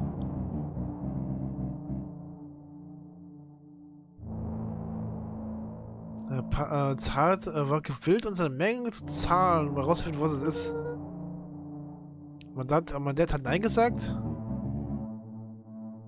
Vater und ich glaubten daran, den Leuten zu helfen.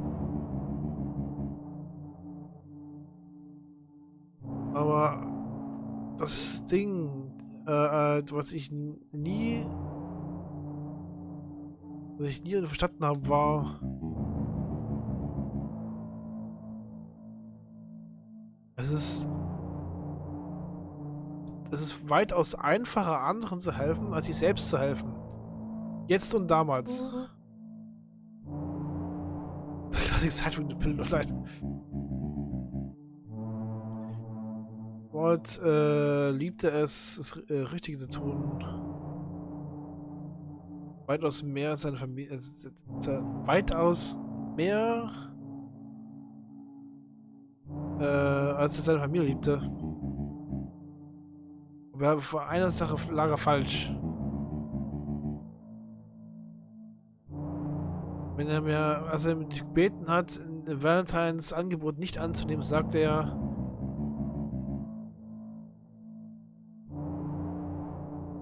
Joseph, wenn eine Person einmal Ja zu Valentine sagt,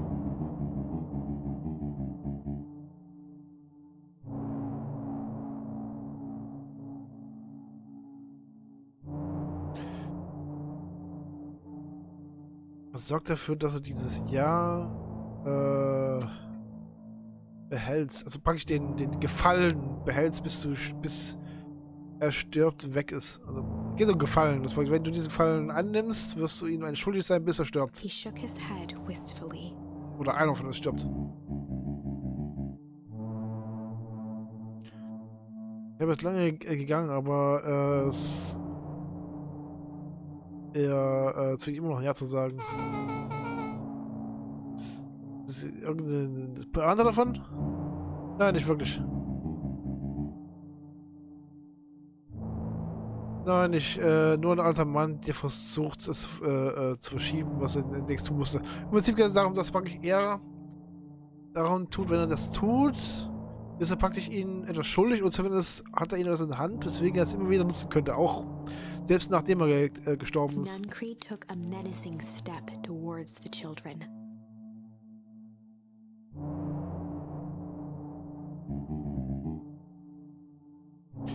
Ich versuche euch in Sicherheit zu... ich versuchte...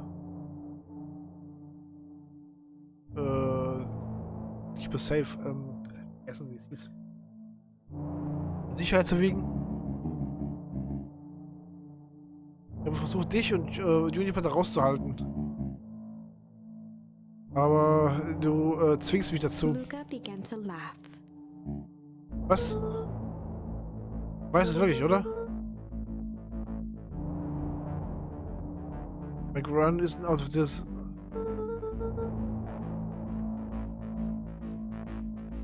Ah, sind wir an dem Punkt, wo es rausgekommen ist, dass die Großmutter nicht Großmutter ist? Juniper? Sieht so aus, als würde sie die Stadt fest crashen. Ist Grund das Disruptive Festival? Also die. Wo sollte sie? Woher weiß sie das? Ja, sie weiß halt eine ganze Menge Dinge. Was?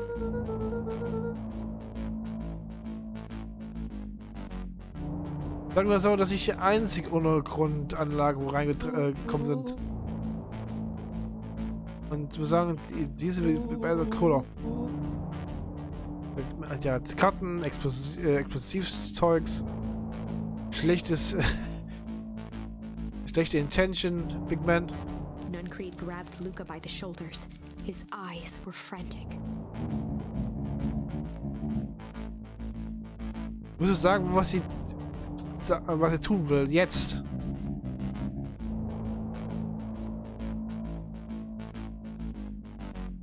Keine Ahnung, worauf sich anlegt.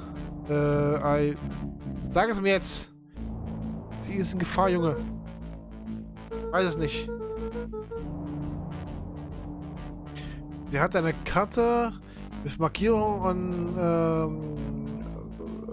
für den Platz. Fontäne?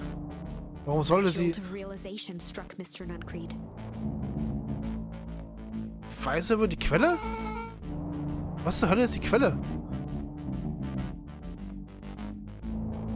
Wenn sie versucht, die Quelle zu zerstören, kann das eine Karte in Gang setzen und oh mein Gott, die wird uns alle einfrieren.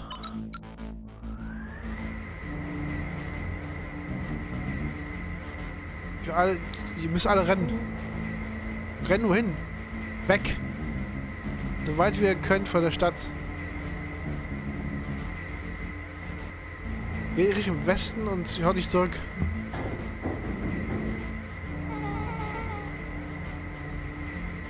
Das ging nicht so, wie ich es erwartet habe. So. Wir werden die folgen, oder?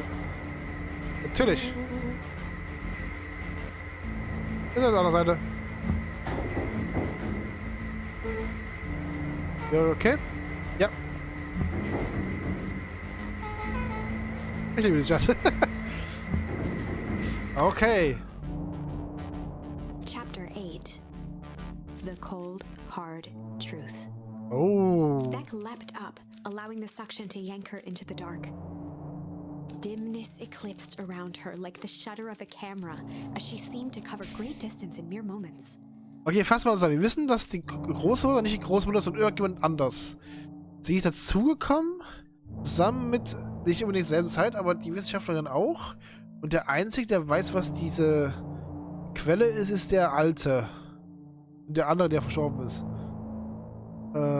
Und die versucht sie aus irgendeinem Grund zu sprengen? Ist da irgendwas drunter, was sie haben will? Oder so? Her only points of reference were glints of upcoming turns, which approached with frightening speed, only to carry her gracefully along. She heard the tinny, distant echoes of Rollo's glee. Once she stopped fighting against it, the ride was impossibly smooth. Then, all of a sudden, as if minutes had passed in an instant, light blazed into view. Oh, wir kommen zur Originalstadt. Wintry air snuffed across her face, and she was flung out into the cold. Ach, das ist diese Deckel. Okay, verstehe.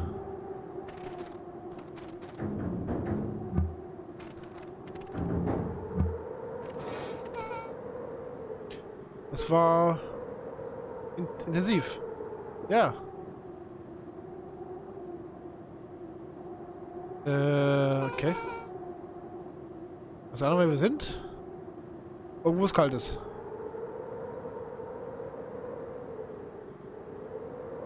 Wieso ist jetzt irgendjemand von uns gehabt? Siehst du, ich habe das Gefühl, wir sind so weit gereist. So, wo sind wir denn? Dieser Platz nervt. Warum soll irgendjemand das hier raus in die Luft jagen? Okay, müssen wir auf Ankommen rausfinden. Zum Nuncreed finden. Ich glaube, es ist danach gelaufen. Ich weiß, wo wir sind.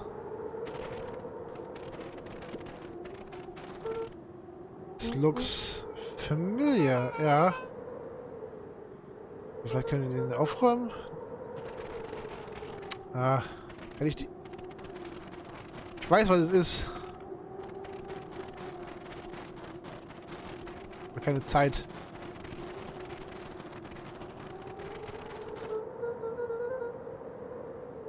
Okay, das sieht wirklich, finde ich, sehr vertraut an.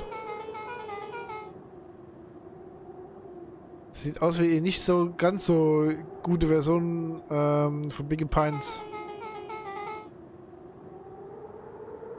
Sieht aus wie eine eingefrorene Version der Stadt. Ah, I got it. Das ist natürlich klar. Danke, das ist ein Alien. Hör auf! Komm, folge mir her. Diese Spezies können allein nur in der Niedrigtemperaturen leben. Okay, das wieder. Die Quelle ist praktisch deren Basisdimension, wo es natürlich kalt ist. Wir haben sie gefunden, nachdem wir diesen Metallwurm-Loch gefahren sind.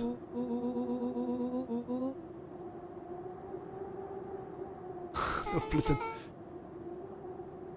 Du hast mich vielleicht nicht wirklich gehabt. Aber du hast mich wirklich verloren.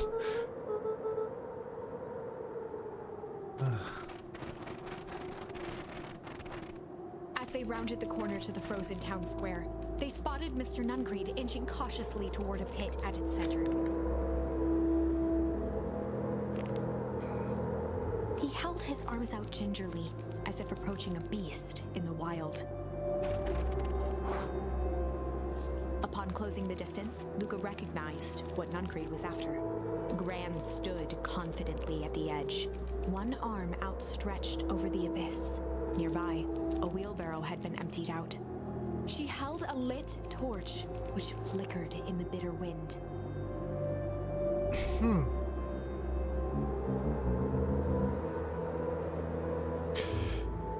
Jennifer, ich weiß nicht, was du vorhast zu tun.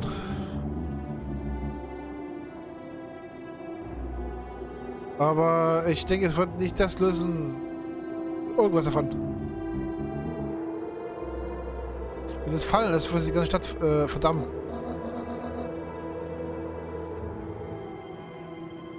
Ah, jetzt war nicht ich, was sich das verdummt hat. Verdummt hat. Ich habe dich beobachtet, Joseph. Ich weiß, was du getan hast. Du und deine Mitverschwörer. Ren? Was passiert?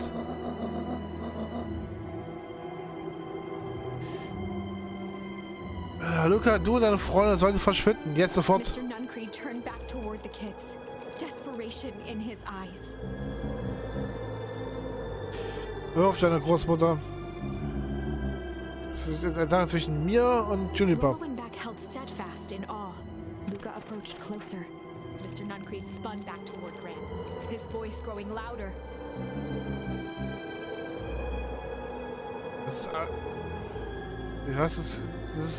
Das ist falsch verstanden, Juniper.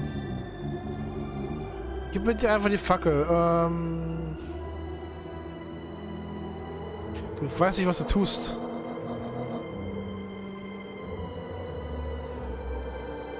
Wie könnte ich jemals vertrauen, dass du dir immer das Richtige tust? Wollt hat mir alles erzählt. Hat dir vertraut. Und du hast sie verraten. Luca weiß, wusstest du, dass das Leben dieses Mannes eine verdammte Lüge ist?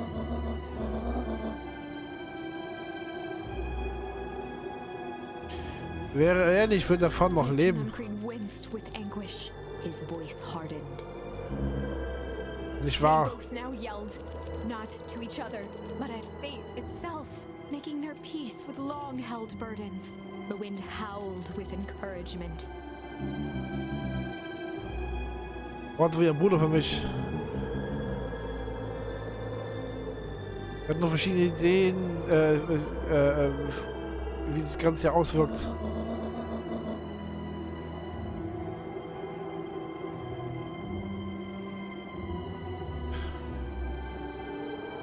Ah, klar, du wolltest daran bereichern, okay. Ja, das ist nicht fair. Both catching their breath. Okay. The moment balanced on a knife's edge. Amid a blur of emotions and memories, Luca's mind flooded with questions. The wind calmed, as if to give him the stage.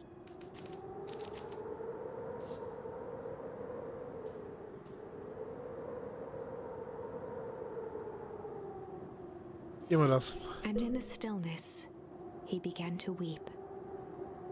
It was all just too much. Falling to his knees, Luca whimpered softly. The tears crystallized as they hit the snow. Gran stared at Luca for a moment with warm sympathy, remembering why this was all necessary.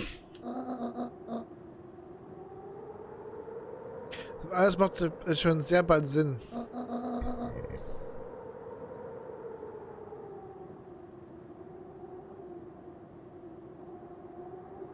Kann alles wieder normal werden. Verspreche She es. stiffened up and brandished the torch at Mr. Nuncreed. Kann sich länger mal verstecken, den anderen.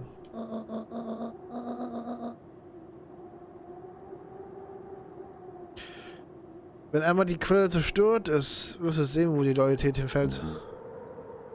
Will ich verneinen. Ignoring his final plea, Gran flung the torch into the deep darkness. Das kann nicht funktionieren. She smiled and exhaled in relief. Mr. Nuncreed moaned in resignation. The torch echoed as it ricocheted down the hole, punctuated with a thunderous thud. Oh je.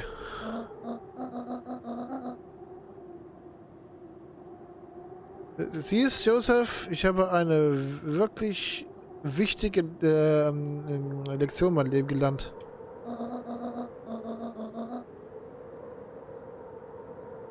Wenn du wirklich Dinge ändern willst, musst du gewollt sein. Before Gran could finish, the ground shook her to silence. Oh je.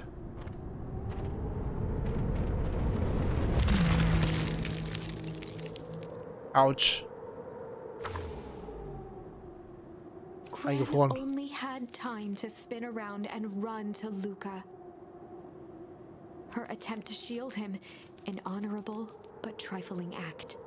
Unflinching love, pitted against an unthinking horror. There was no contest. Her warm embrace froze in an instant. That is where they remain, fixed in place, forever. And so, our story ends on this melancholy scene. In a town brought low by its secrets, sits the frozen statues of a misguided band of meddlers. The end. Ich denke, das wird die richtige Lösung. Well, that was dire. On the bright side, we finally figured out where all the ice is coming from. Now, we just need to find a way to deal with a mystic, unfathomable force of nature. Okay, kann man das irgendwie umlenken? Ich glaube, nein. Gut. Wo muss mit Hamm? Ich weiß nicht, wie Hamm da besser sein sollte. And in the stillness, he began to hum. After the death of his father, Luca had trouble sleeping. Each night, his mother would sit at the foot of his bed and hum a gentle melody. It was the only thing that could calm his mind. The only thing that, however briefly, could make it all seem okay. That melody pervaded every memory Luca had of his mother. Shivering in the raw snow, he began to hum it out loud. Oh, ich ahne es.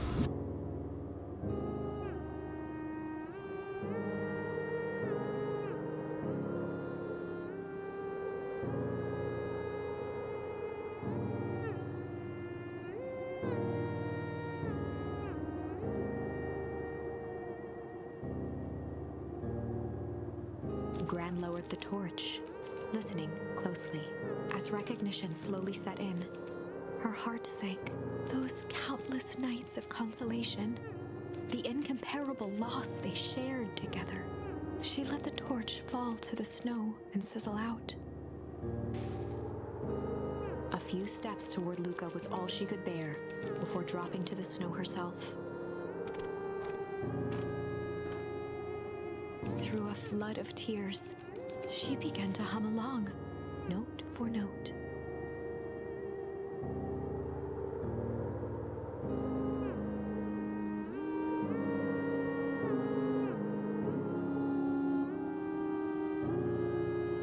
So eine Mutter.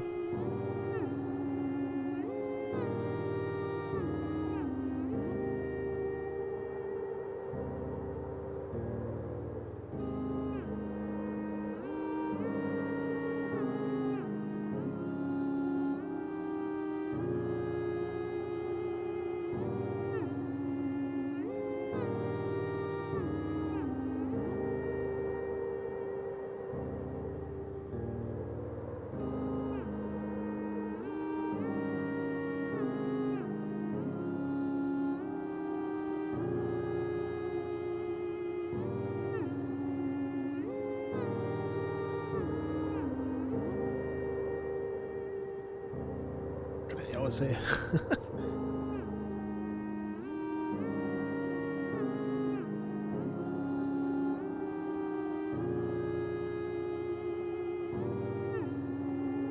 Luca lifted his head in astonishment. The last time he heard that melody was the last night he saw his mother. Mhm. Woher weißt du das? Tut mir leid, kleiner Buckaroo. Buckaroo? Die einzige Person, die mich so genannt war, mein Dad und seine Mutter. Blinked through blurry, watery eyes, trying to see more clearly. He could just make out the impression of a familiar face. He peered across the snowscape at the woman on her knees. Something about her was undeniably his mother, only smaller, older, changed. Mom? Das ist recht, Buckaroo. Luca sprinted as fast as he could toward his mother. They held each other close, and the cold retreated from their bodies. Eleanor? Ich dachte, du wärst weg? Du hättest wissen müssen, dass ich niemals so verlassen würde. Eleanor looked down at Luca, tightening her embrace in an appeal for forgiveness. Wie? So ein schlauer Mann, Joseph. Ich dachte, er ist schon in Pieces zusammengetan. Wurdest exposed, enthüllt? Mom, ich verstehe nichts davon. Was ist mit dir passiert? Wo bist du hin? Wo hast du mich verlassen? Ne, ich habe dich nie verlassen. Ich war immer da. Warum hast du mich belogen?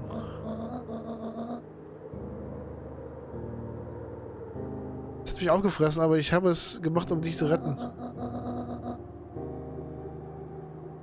Ich dachte, ich kriege Antworten. Ich dachte, die Antworten, die ich bekomme, würden uns beide helfen, um voranzukommen. Aber je mehr ich herausgefunden habe, desto mehr habe ich realisiert, Gefahr, wo wir in der Gefahr wir alle stecken. Bis Penalty Harvest gestoppt ist, wäre es besser, jeder würde denken, ich wäre schon weg. Also gestorben. Dass sie ruhig vertrauen können. Das sind schlechte Leute, Luca. Wir werden nicht aufhören, bis sie das bekommen, was sie wollen.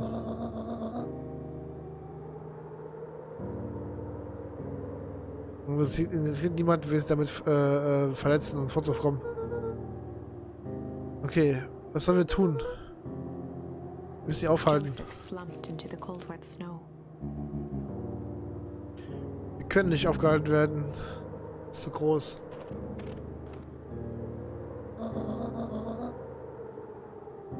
Du versuchst mit eigenen Spielen zu schlagen. Ich kämpfe nicht Feuer gegen Feuer.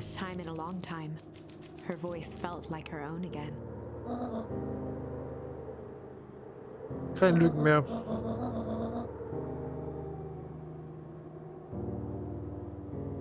Welche gibt einen besseren Weg, Perennial Harvest aufzuhalten?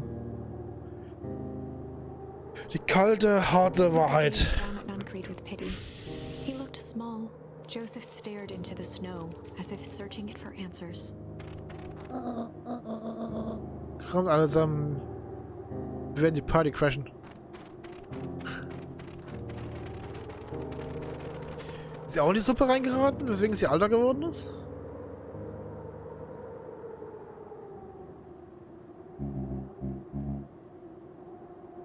Verstehst nicht, er gewinnt immer.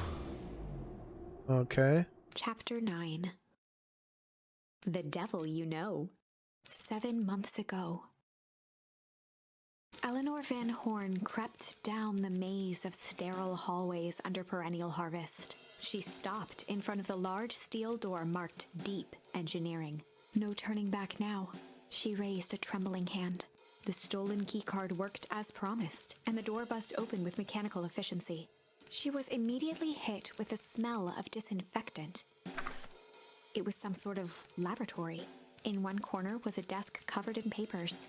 Across the room stood a tall metal pod with hoses protruding from its base.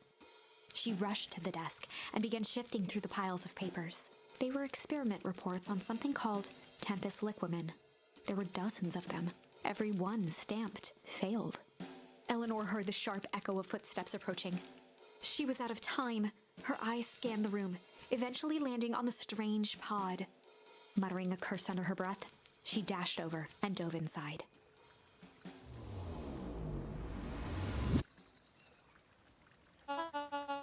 Was ist die Erklärung von 6 Monaten? Okay.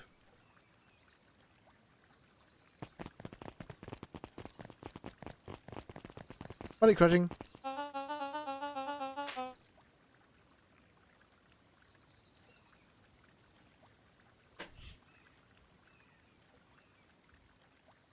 Okay, wir greifen jetzt Zukunft beim Nacken und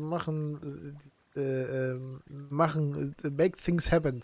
Also, wir machen etwas. Change the choice.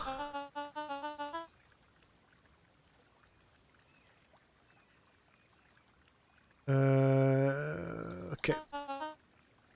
Wo ist das denn? Mann ist ein Lügner. Liar! Entschuldigung? I will not. Also ich werde nicht.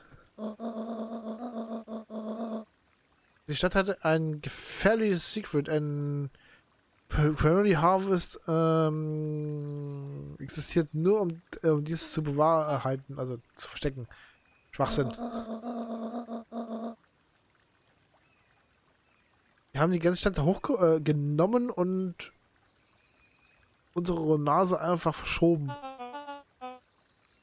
Macht überhaupt keinen Sinn hier. Kerr addressed the crowd with a sarcastic tone. Ich denke mal, so etwas vor. Ist absurd. Total unmöglich. Und versprochen, die schlechte Ernte zu reparieren. Wir haben versprochen, uns in diesen Ort aufzuräumen. Wir mussten aber die Stadt für ein paar Tage verlassen. Aber sie haben uns evakuiert. Das ist Hartford. Ich muss ihn wirklich erst fragen.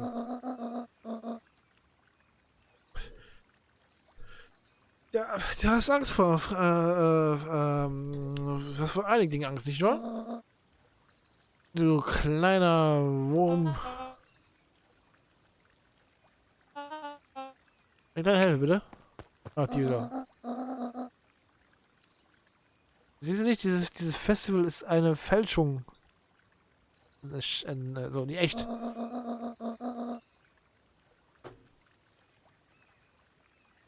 Und als Entschuldigung, have the wood tongue gas in one place. Ach so, soll die Stadt zum einen Platz kommen. Die planen also was Furchtbares. Ich weiß nicht was, aber diese Leute sind verdächtig. Ja, ich habe sie. Absolut kein Beweis. Oh, doch, habe ich. Ich bin Eleanor Van Horn. Whispers filtered through the crowd.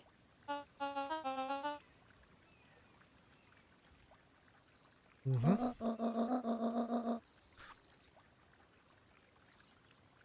Ja, alle wissen, Valentines Fertilizer Wars zu gut, um wahr zu sein.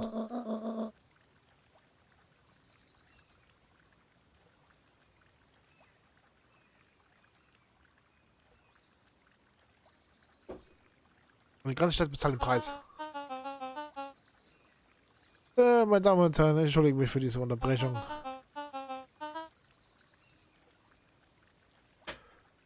Okay, meine Assistenten werden diese offensichtlich verwirrte Frau mitnehmen zu etwas sehr eher komfortableren.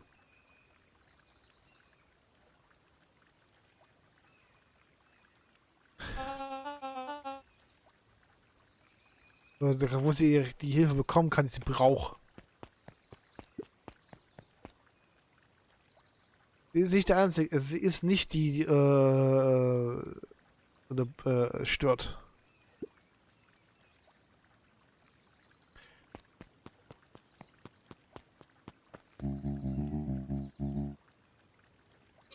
Ja, du wüsstest, irgendwas in der Stadt nicht stimmt.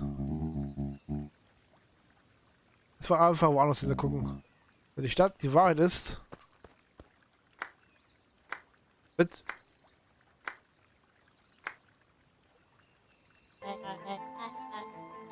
Das ist jetzt genug, was er dann creed. Torment dragged on Joseph Nuncreed's face.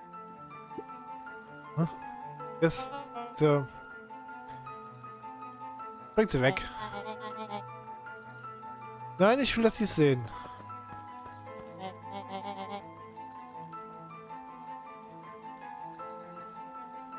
Und auch ein, ja.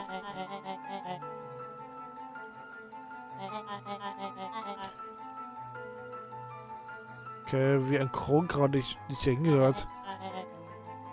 Ich muss gestehen, sieht He furchtbar aus. paused for a moment, plucking a piece of fuzz from his sweater and discarding it to the ground.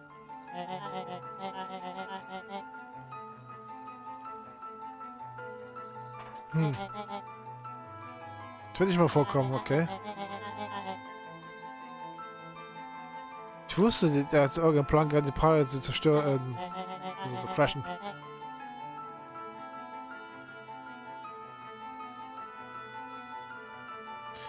Ich habe aber eher auf etwas mehr Beeindruckendes gehofft, als dieses Inquendo rumschubsen.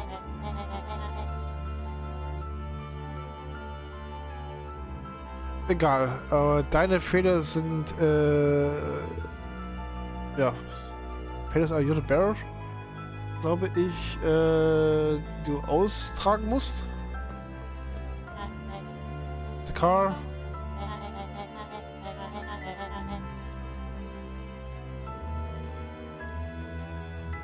Okay. Das ist übernehmen. Okay, okay. Wait.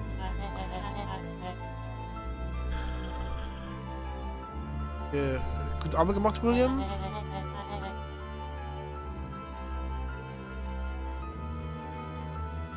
Kerr gave a bow of deference. Gasps rippled through the crowd.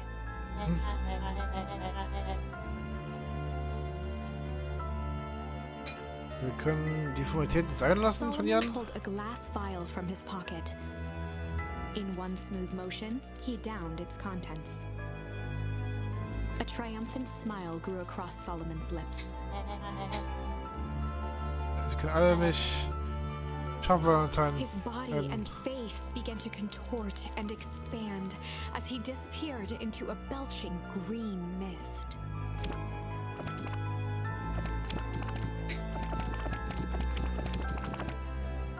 A hushed horror gripped the crowd.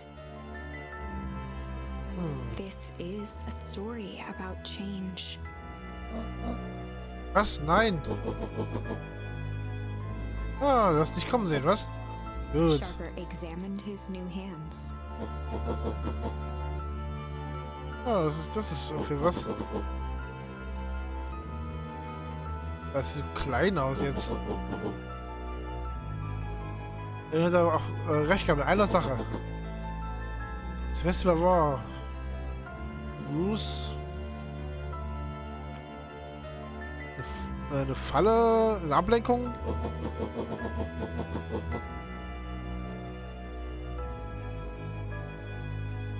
Alle meine glorreiche Rückkehr mit euren eigenen Augen sehen.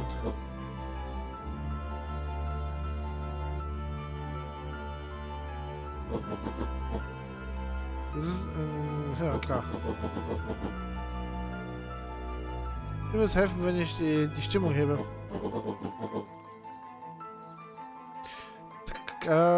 Sei so nett und ja. Reveal veröffentlicht das Signal, das Symbol. Aber Valentine. Ach, wundervoll. Sharper choked out a crude squawk of a laugh. Frustrated grumbles sprinkled through the crowd. Ich habe ihn mal gebastert. Immer noch nicht fertig, okay.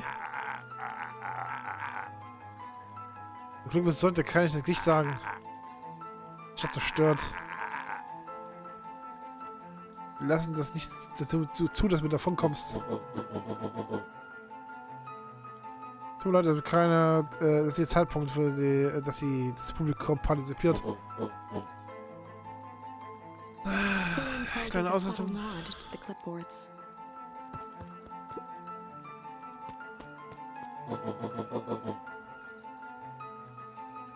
Ja, doch hier irgendwas zu fügen? Helpless quiet settled over the crowd.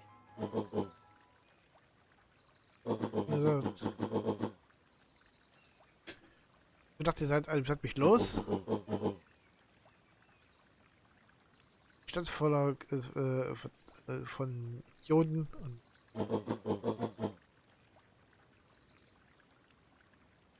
die meine Rückkehr zelebrieren. Wirklich verloren oder nicht. Und das bringt mich zu meinen Kindern.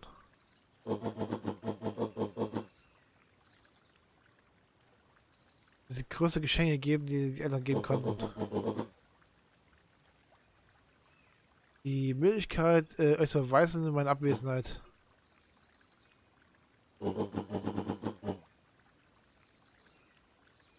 Das sage ich, wäre enttäuscht, wäre Untertreibung. Ruhig, Augustus. Ein Erwachsener redet.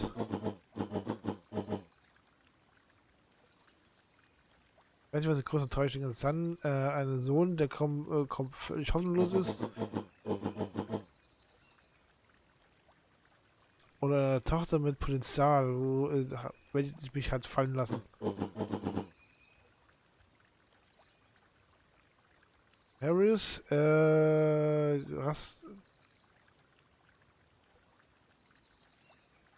auf eine ganze Reihe versagt. Ich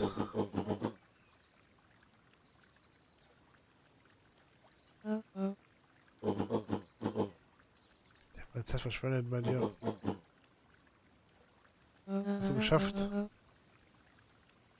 Ich habe gezwungen, unsere Legende zu zementieren. Legacy was anderes nicht. Ja. Ruf. Ruf? Brauchst du eine Legende, wenn du ewig leben kannst? Was ist mit Alright, Kiddo?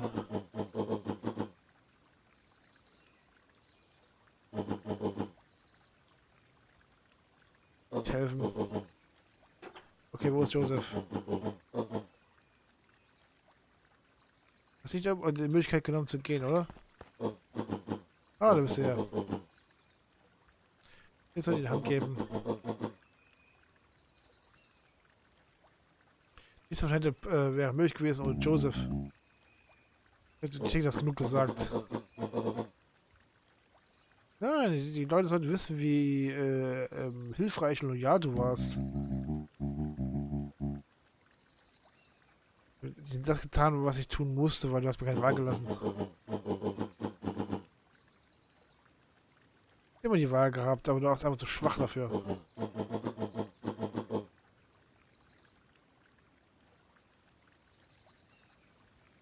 Egal. Kopfhoch, du bist reicher als jemals zuvor. Selbst mit Beispiel folgen.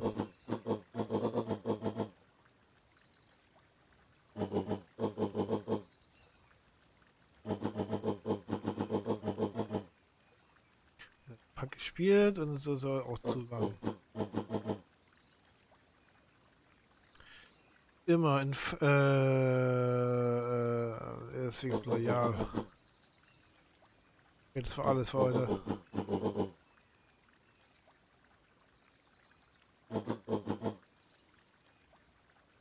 Meine gern.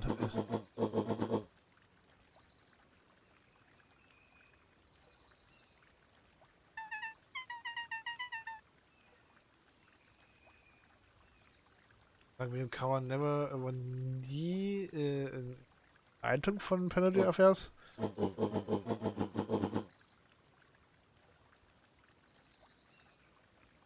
Jetzt macht ihr noch runter. Sharper addressed the crowd with indignant pride. He'd planned this moment for so long that now, at the deed's fruition, it almost felt frivolous.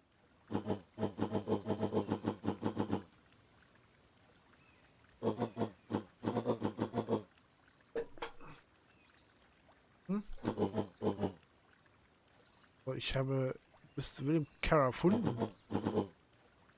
Mr. Kerr flourished a preposterously elaborate bow.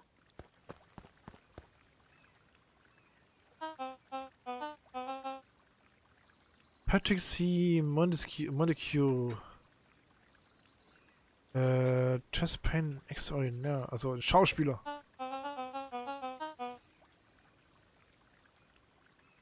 Ich möchte dir für diese... Ich könnte noch mal danken. Die Rolle meines Lebens. Was?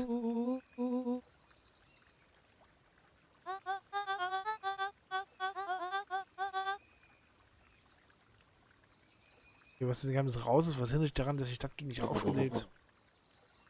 Oh, das ist ein... Okay. Mist.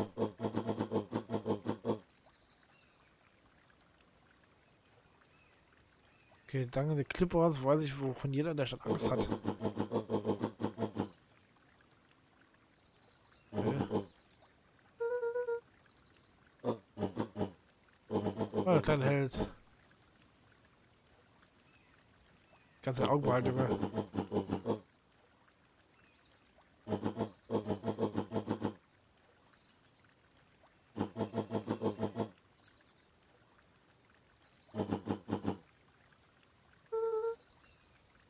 Tun, okay. Ich kann. Gewonnen.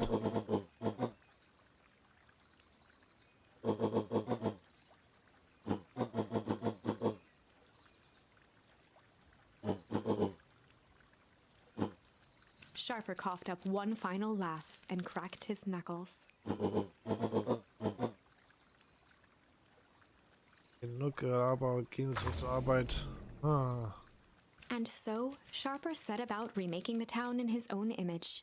The fertilizer factory soon reopened for business. Sales rose steadily as more and more farmers across the countryside began to swear by its miraculous properties. Beacon Pines became famous.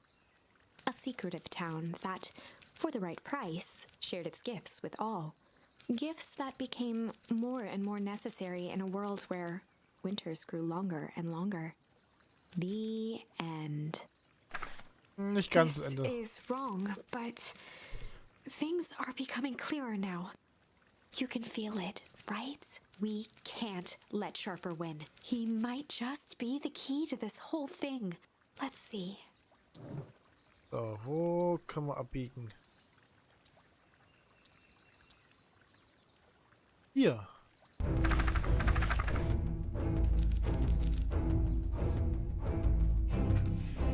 There was a malice lurking behind those eyes. Moment. Snap. Like a trap ready to spring. Ganz weit zurück. Luca felt the weight of Nuncrete's hand on his shoulder. Something wasn't right. He didn't know why, but something was telling Luca to get out of there. Ich will, dass alles vorbei ist.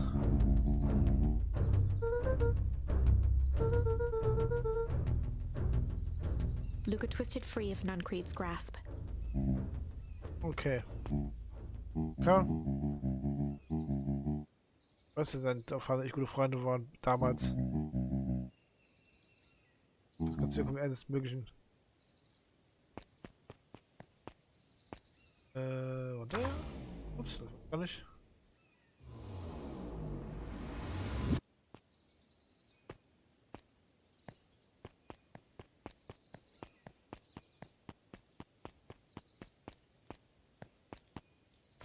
Ach, verdammt, verrückt. Missionsübersicht. Da muss er. Okay. Bauernhaus. Also da. Eine.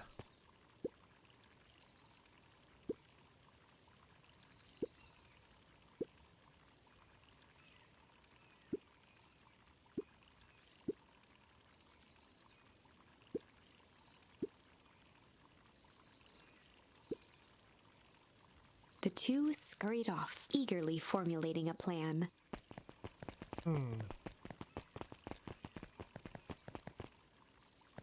Okay, gehen weiter. Warte. Gehen wir hinterher.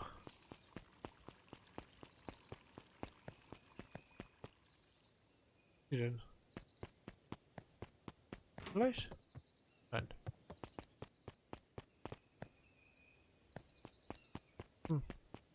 Wer weiß. Wo scheint, dass sie irgendwo in der Gegend sind.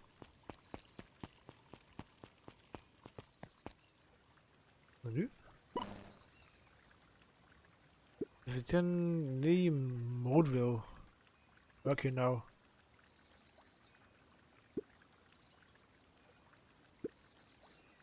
Ah, Katzi! Ich mal die Kamera erstmal aus, das ist gerade schwierig. Ich kann sie jetzt nicht wieder auf dem Rechner, jetzt kann die Kamera wieder ziemlich richtig. Ich muss den Rest jetzt ohne machen, ist egal. Hold please. Okay, thank you.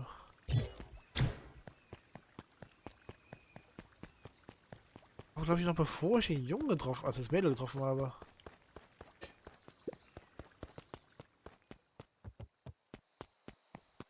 Und hier hin. Hallo? He aired a long holler into the woods. Hallo? Luca Is this felt okay? his eyes getting heavy and plopped into the beanbag. Plump. He conceded to its lumpy embrace.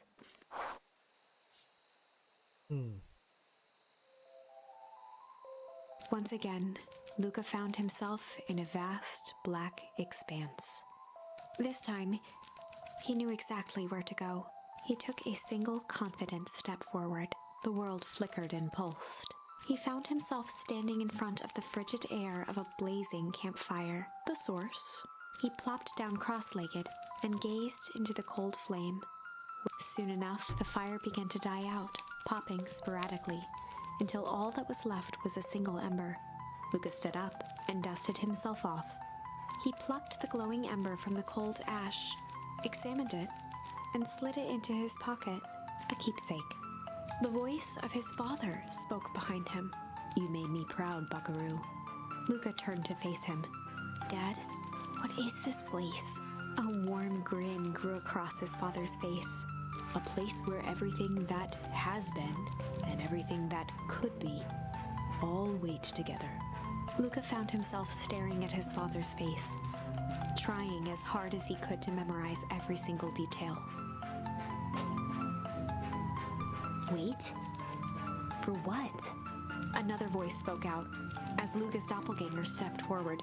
"That's up to you." Without knowing why, Luca began to weep. Is any of this real? Are you real?"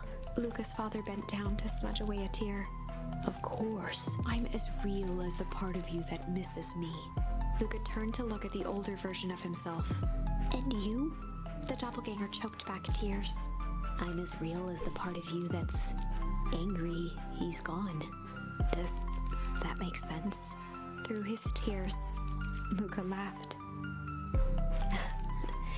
I think so. His father pulled him in for an embrace. Time to go, buckaroo. Luca was startled from his dream by a banging on the floor. A commanding voice rumbled from below. Just as Luca sprang to lock the entry hatch, the door knocked open. Ouch. Okay. Chapter 5. Dangers big and small. Luca stumbled back. He heard the rope ladder creak under significant weight.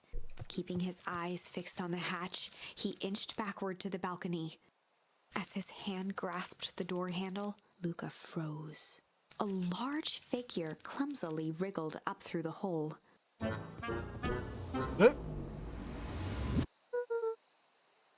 Bleib da stehen. Oh, ich werde...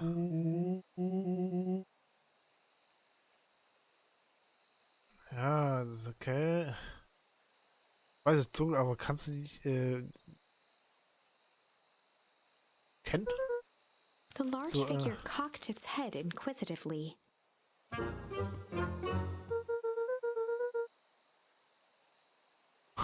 Da stehen oder ich will den Bestversteck erwischen.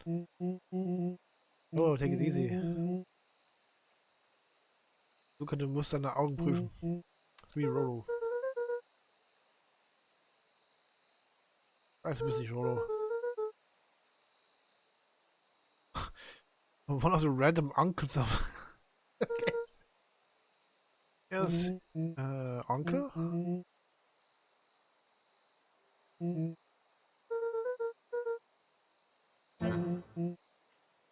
Luca's jaw dropped.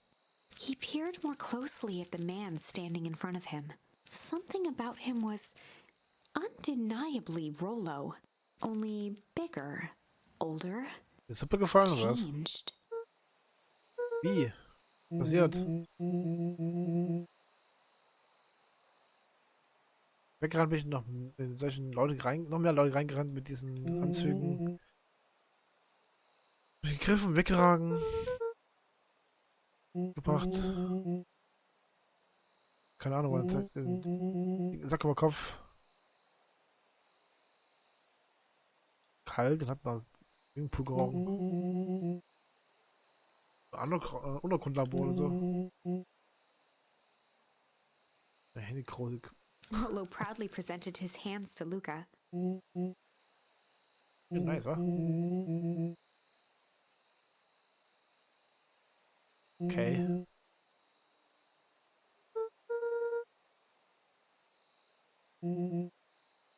Füße auch? Ah, Vater muss in der Schuh machen. Bist du so Luca klein? moved to the side and pointed Rollo to his reflection in the balcony window. His hands shot up to his face. Oh, die Tote. Haben wir irgendwas Grünes gegeben zu trinken? War nicht so schlecht. War wirklich ohnmächtig geworden und aufgewacht. So.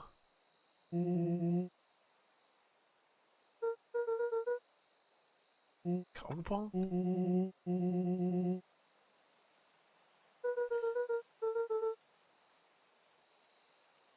Leute.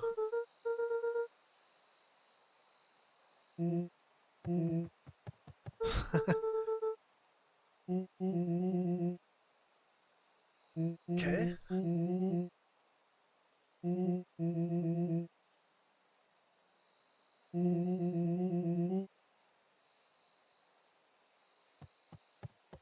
Das sind meine Eltern.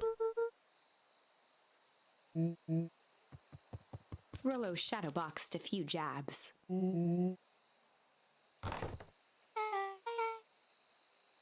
Was geht? With a yelp, Rollo dove behind Luca. Ah! Falls er bekommt. Wie denn? Das ist back.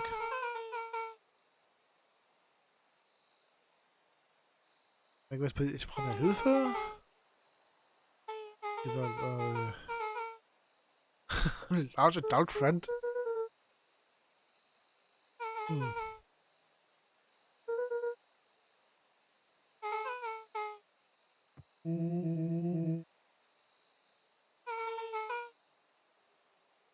Hm.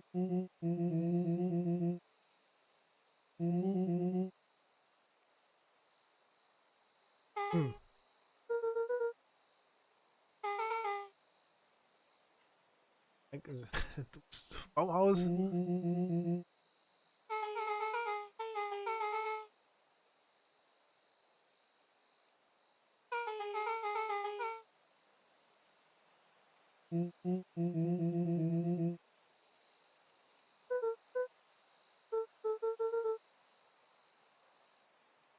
Was wird? She shot a nervous glance at Rollo.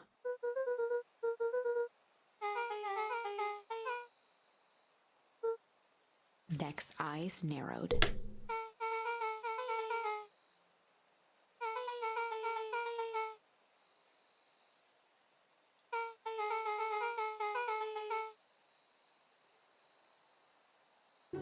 Hm.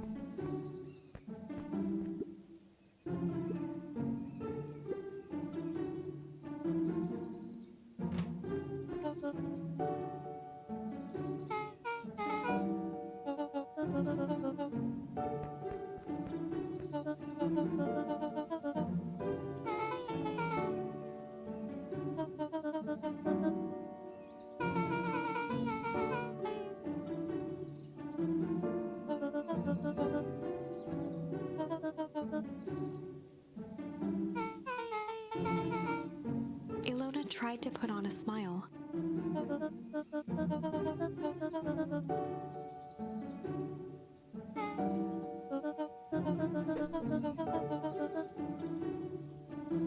Hm.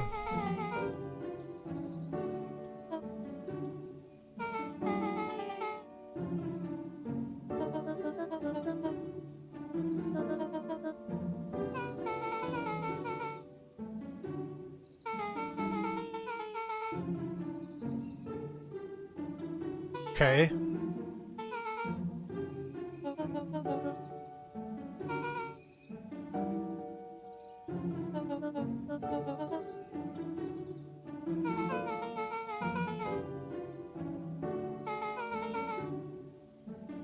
Banjo Music.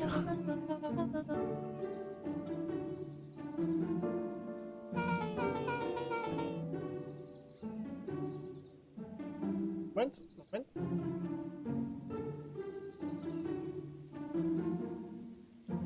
Sollte eigentlich wieder gehen, oder? Jo. Perfekt, aber hält das mal.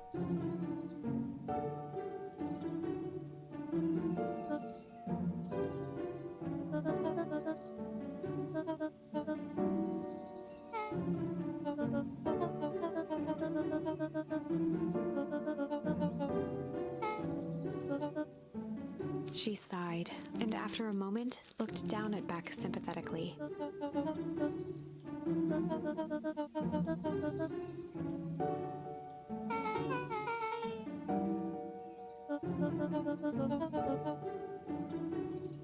She flashed a sly grin and tousled Beck's hair. Oh je.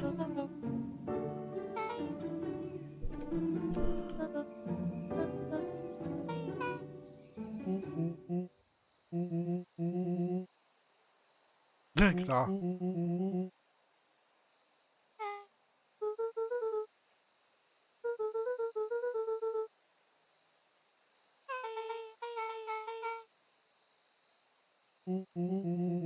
Ach so, jetzt hat er die Haare auf diese Zacker bekickt, das ist ein bisschen grau geworden.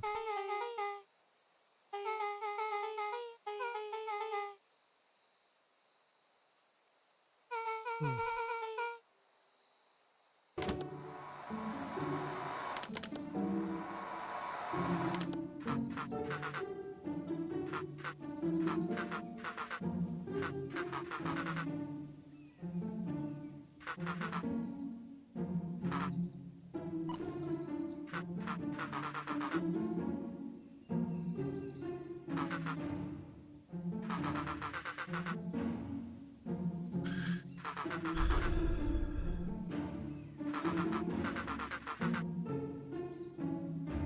Okay.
Okay, also der Founder will fertig kriegen und hat die Mutter eingespannt und die muss halt, also von der Kleinen, von Beck, und sie muss das Ganze fertig machen und wenn sie fertig ist, kann sie entweder gezeugt werden, in Ruhe zu gehen oder sie wird gar nicht mehr gehen.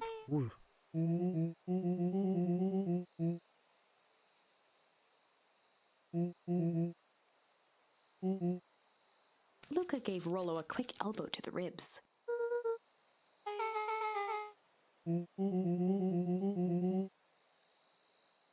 The Banana.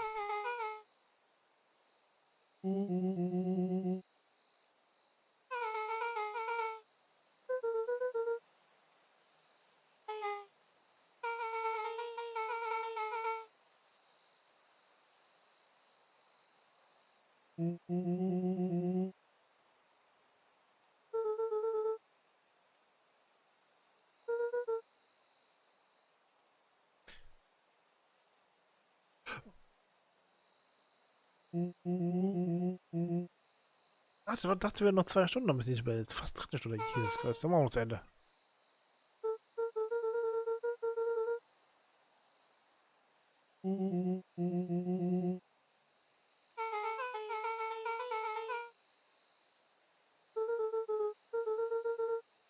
Beck flicked a large sheet of paper out of her pocket and slammed it on the floor.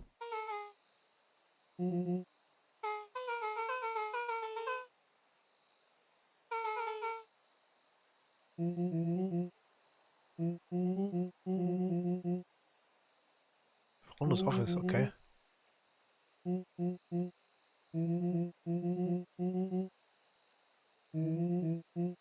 Rollo started to wiggle with excitement. Heisting, okay. Chapter 6. The Heist. They spent the night's end huddled around that small map, formulating a plan to infiltrate the headquarters of Perennial Harvest. It would be no small feat, a modern facility equipped with all manner of technology. Not to mention the swarm of clipboards that would most certainly be scattered throughout. By the time the sun began to peek through the car window used as a makeshift balcony door, all were in agreement. This could just work. Good. The final day before the festival would be used to prepare. They'd need to pool every resource at their disposal, pull every favor with a thread. Even enlist some unsavory characters around town with important tasks only they were suited for. Luckily, there was enough ill will and mistrust toward Perennial Harvest that alliances could be found at a bargain. Luca, Beck, and Rollo rubbed their eyes as they exited the treehouse. They hadn't slept at all that night. There was no time. The festival was to begin in one day, and they each had their assignments. Keine Sorgen, muss er einfach nicht auftauchen?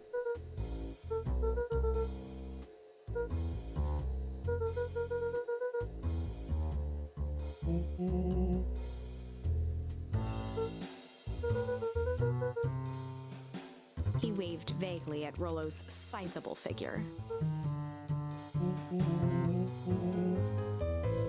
Ja, klar. Beck snorted an involuntary giggle.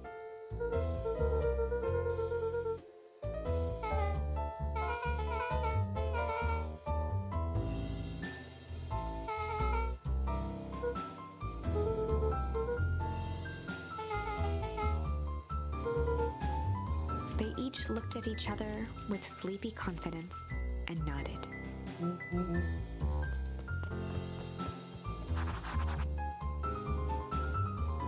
Wir haben auch einen G auf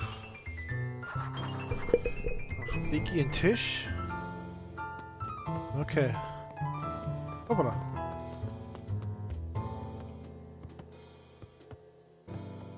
Okay, mit Iggy kann ich nicht reden.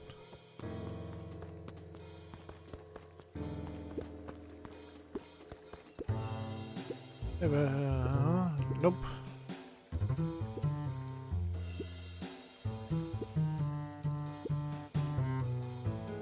Okay. Wo G auf ist.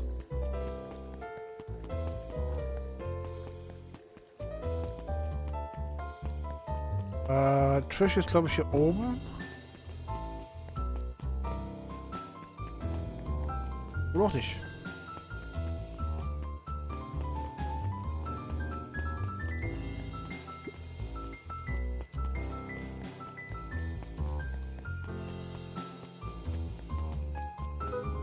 Ah, da ist Jeff.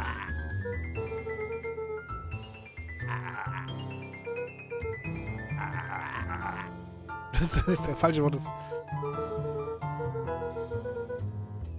Jeff wheezed out a long snicker.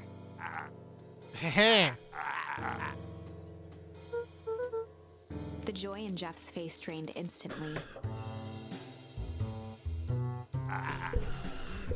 Chance, what? Looking into the sullen eyes of his would-be accomplice, Luca blurted out the first word that came to mind.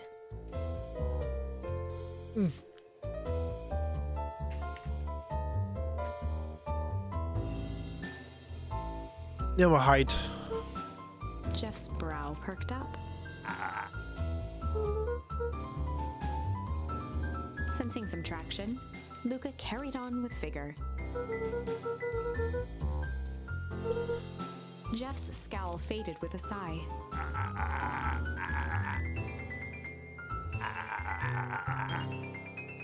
One good stomp of the foot was all Jeff needed to drive his point home.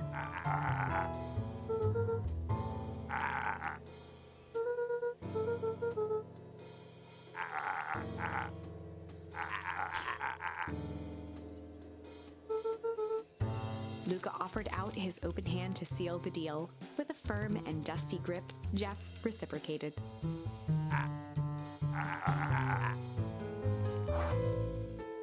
Okay, also ich musste praktisch nur das richtige Wort treffen. Die anderen noch finden?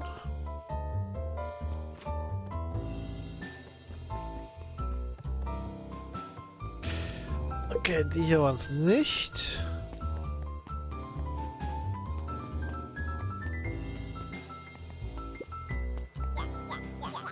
Ah, die beiden. Iggy raised an eyebrow suspiciously.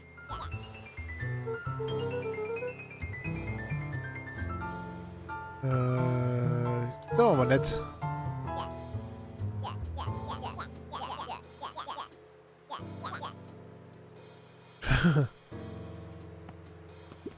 Luca knew they'd need Iggy and Tish to pull this off. He tried again. Shit.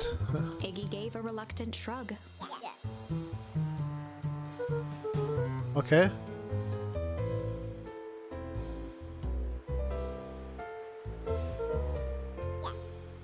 Ruckt. Ah, verdammt. Damit. Okay, ich muss richtig gar noch finden. Okay, das war shit. Strange. Iggy considered the point. Ah, Katzi. Nee. Falsche Auswahl ablegen, dein Kopf.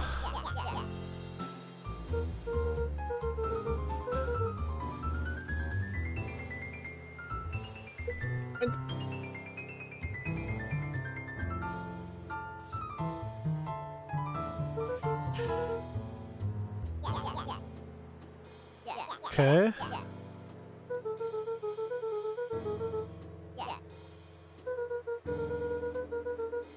A wild-eyed grin spread across Iggy's face.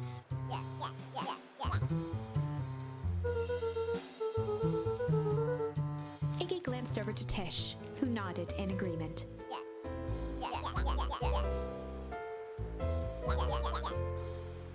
With a quick nod, Luca was off. Das war's. Iggy gazed up at Tish with a smile. A single tear ran down Tish's cheek. Die wollen einfach nur Freunde sein. Naja, Chapter zum merkwürdige 7. Art. Into the hive. A good heist requires preparation, and thorough preparation takes time, something they had precious little of. So far, everything was in order. Jeff, Iggy, and Tish all agreed to do their part. Beck radioed Luca that night with a simple and covert message. "We are locked and loaded on my end." And Rollo, after a lengthy confession, managed to persuade Roxy and Fitz to help. He stowed away in mission control for the night to avoid attracting attention. Rollo, being uniquely suited for the role, would be the first to breach perennial harvest. The outfit provided by Jeff wasn't perfect, but a convincing disguise is 10% wardrobe, 90% confidence. Oh yeah. Rollo took a few vigorous breaths and shook out his arms.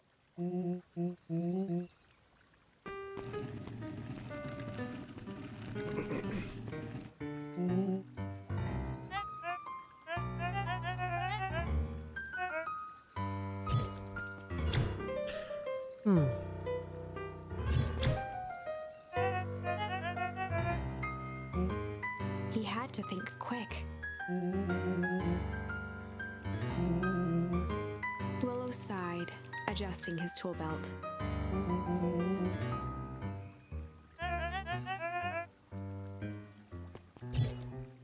Ah, reingefallen. Vorsicht, Vorsicht. So, müsste gehen. With a stroke of his mustache, Rollo proceeded into the Perennial Harvest headquarters. Harvest awaits, das klingt so komisch.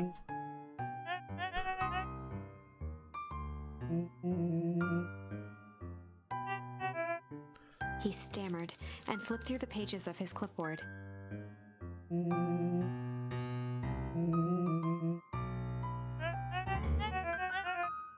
Rollo interrupted with urgency in his voice.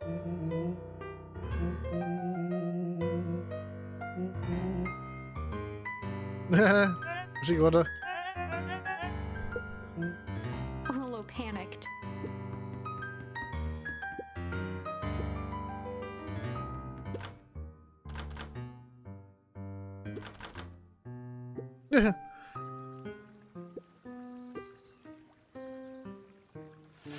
Und der macht ja wieder Chaos. The distraction was enough for Rollo to regain his confidence. The clipboard fumbled around in a frenzy. Durcheinander gebracht.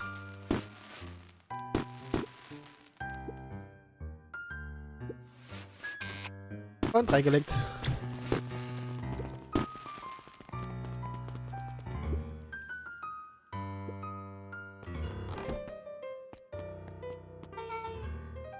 Oh, ist er Waits?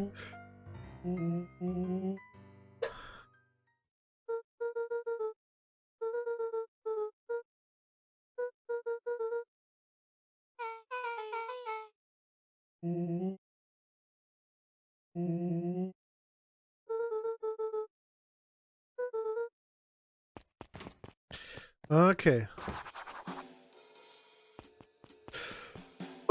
Up zur Founders Office. House of Pre, not this way. Okay. Weiter, weiter. Eingang, alles klar. Dann gehen wir hier lang. Ort. Keine Tassen. Okay. Oh Gott, das Labyrinth.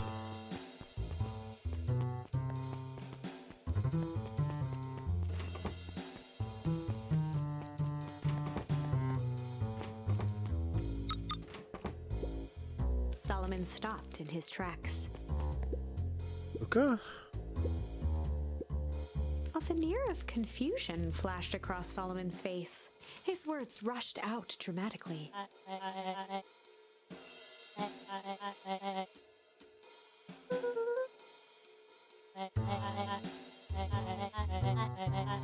Okay. Solomon's facade briefly faltered. Na gut, wir wissen, also offiziell wissen wir nicht, dass er da derjenige ist, mit dem wir kämpfen. Na. So. Moment. Ah.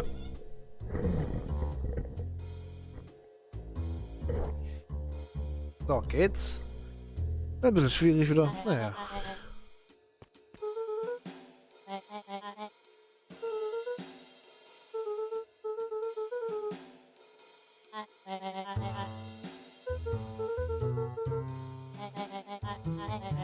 Woher weiß er von dem Founder?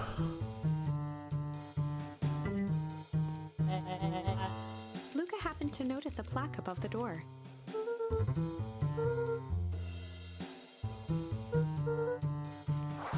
Ha.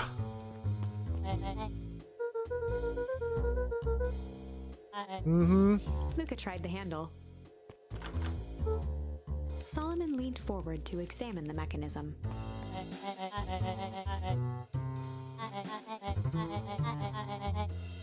Luca smiled and looked at his watch.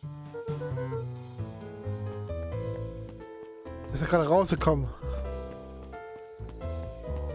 Ah, die Mutter ist mit dabei. Der hat sie ja überzeugt. Zoink.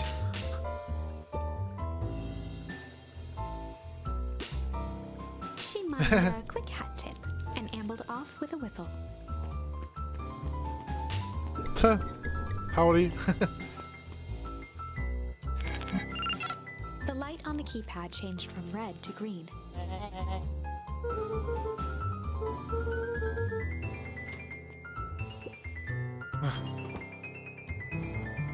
Luca switched on his walkie-talkie.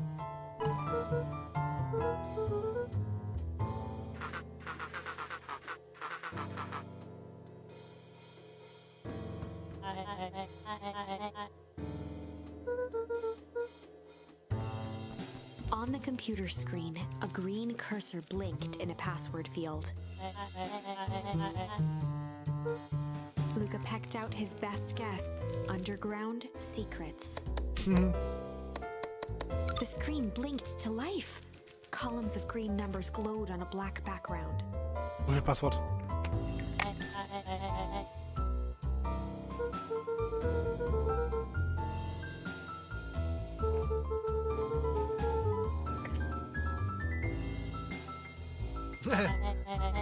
Passwort 1, 2, 3 nehmen.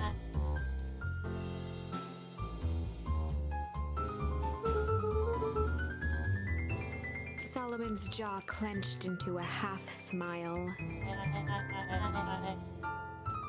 Luca quickly scanned the columns for number 24601.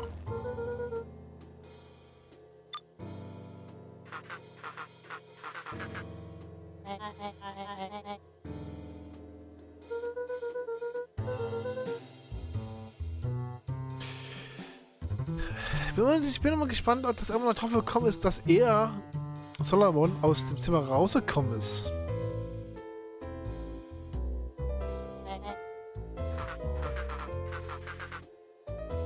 Once again, Luca scrutinized the numbers on the screen. In that moment of distraction, Solomon reached forward and pressed a large red button. Nein.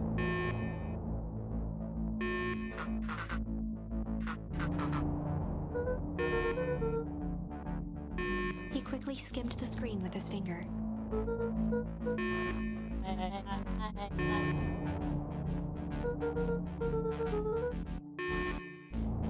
Na, genau.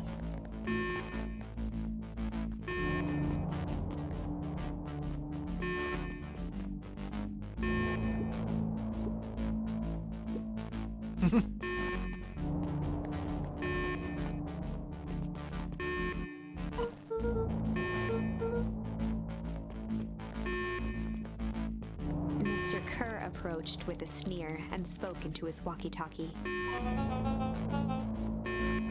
With self-satisfaction, he called into the hallway.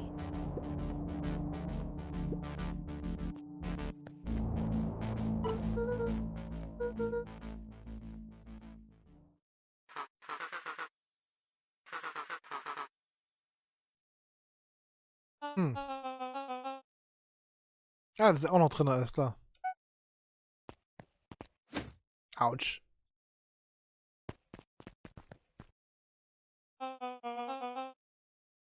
Ja. Der war zugesehen.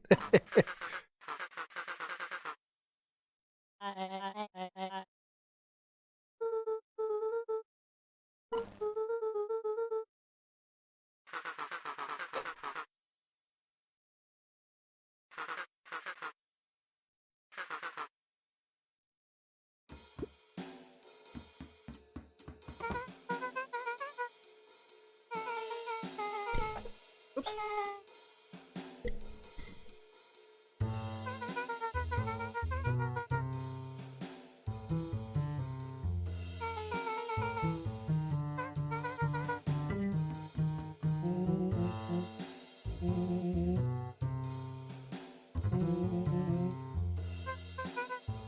Nellie leaned over to examine his teeth.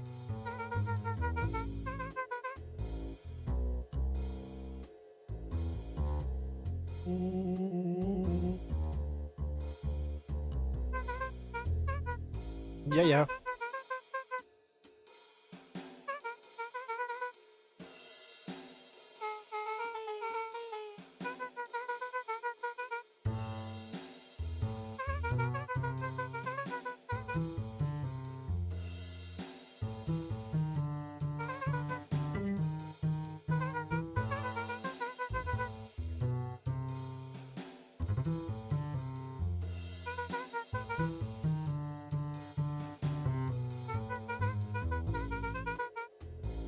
Ja, kann sie.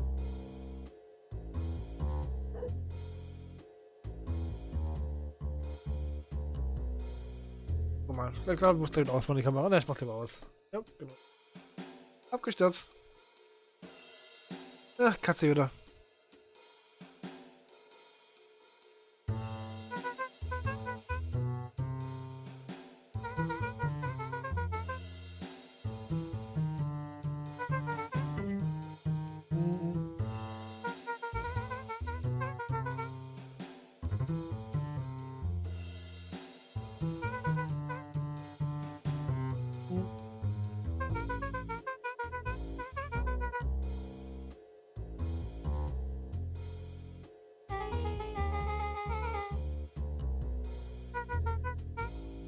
Ah, okay.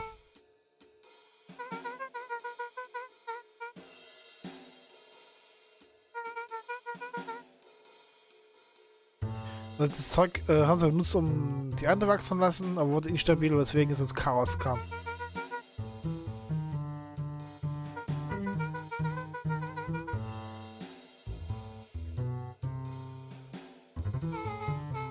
Nellie sighed.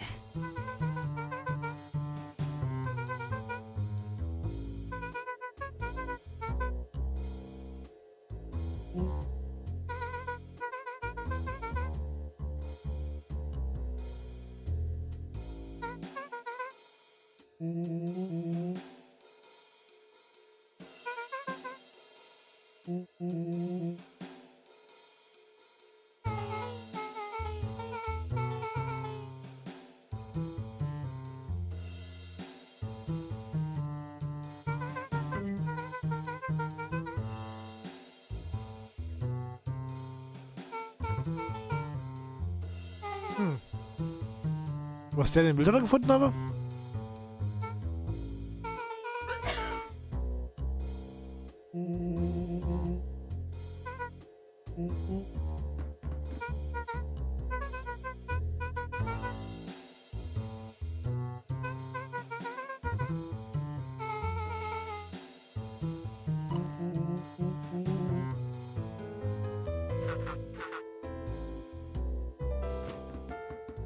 Okay.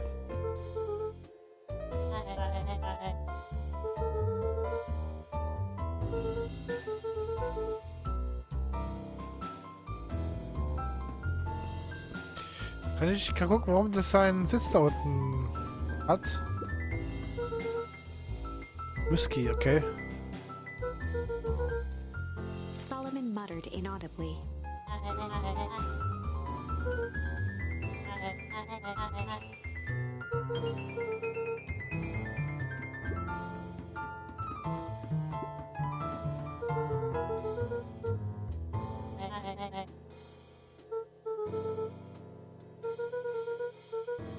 With a subtle, quivering lip, a smile crawled across Solomon's face.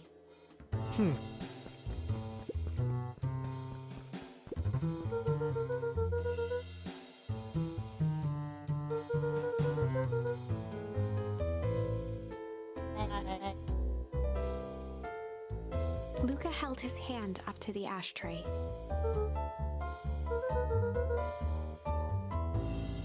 Ach. Wirklich?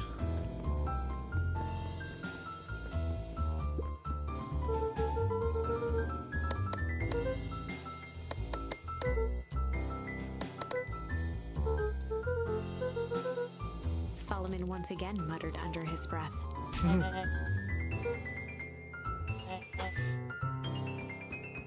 Luca tugged on each of the cabinets. Ha.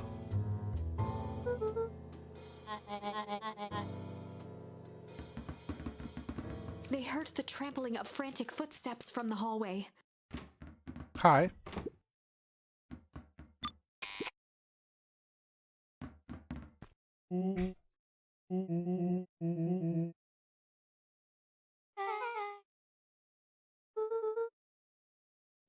Anscheinend.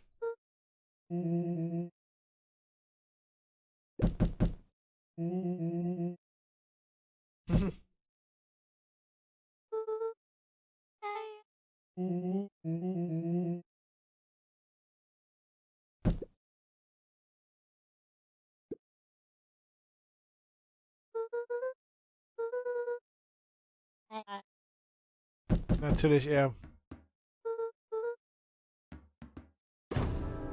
Eingelegt.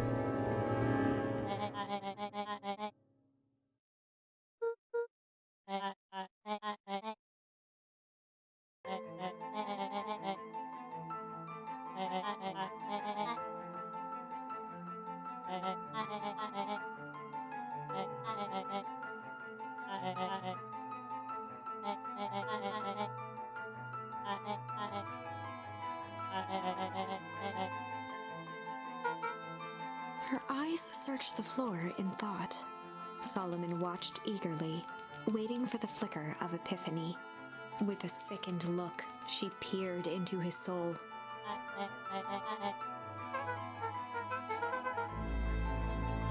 Solomon clapped with genuine delight.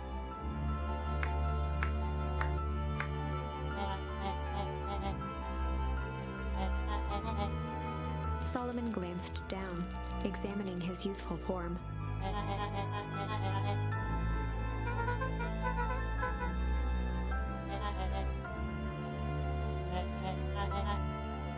Kerr presented it with a theatrical twirl of the hand. Before he could finish, Rollo snatched the vial from Kerr's palm.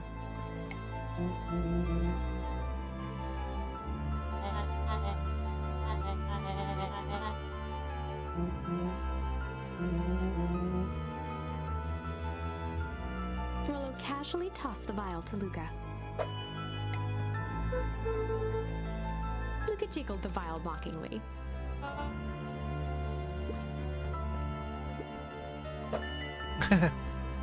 Ist Donnerfeld. She held it tightly behind her back. Solomon sighed, speaking in crisp, measured syllables.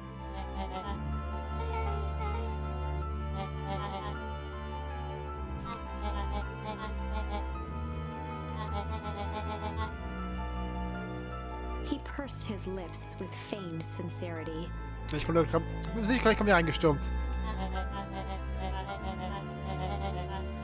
A deep uncertainty washed over Beck.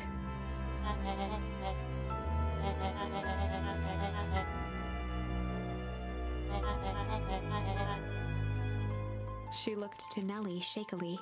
With a dispirited nod, Nellie sighed in defeat. Beck slowly approached Solomon.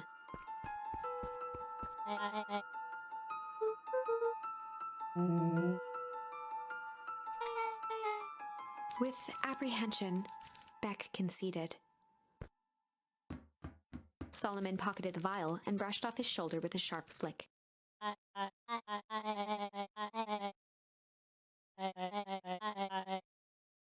The blood drained from Kerr's face.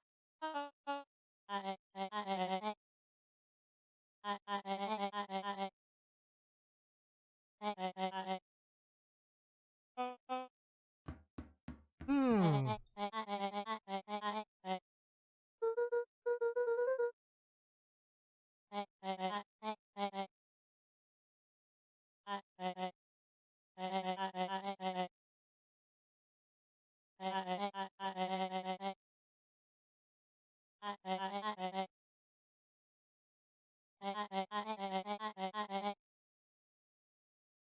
Solomon shook his head with gratification.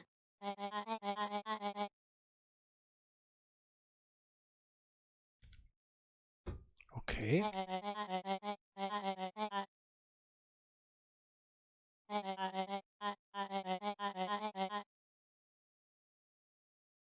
A muffled applause resonated faintly through the walls. Was? Ach so.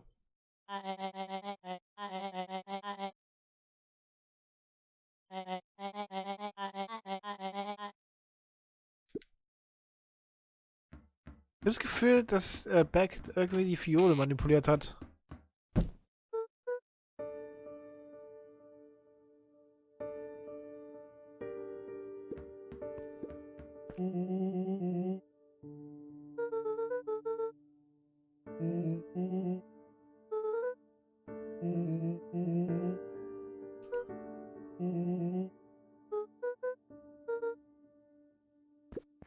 Nellie was staring at the floor, deep in thought.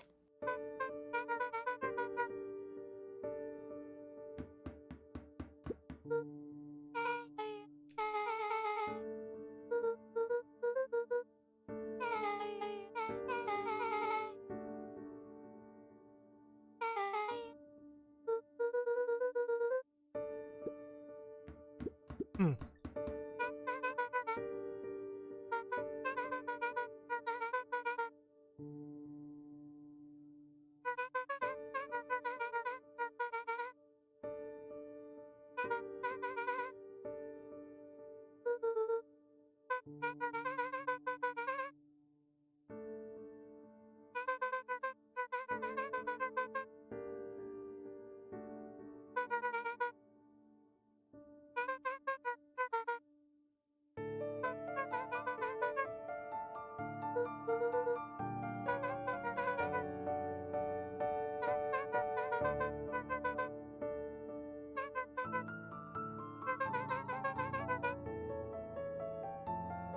The color dropped from Luca's face.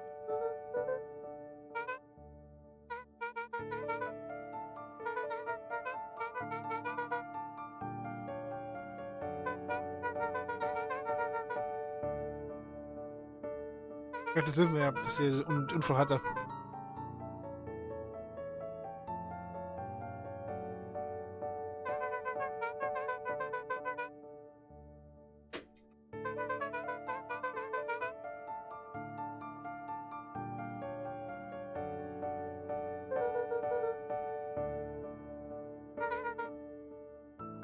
Luca was overwhelmed with emotion.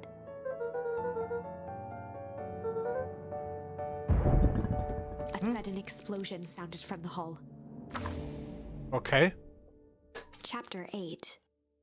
Comeuppance.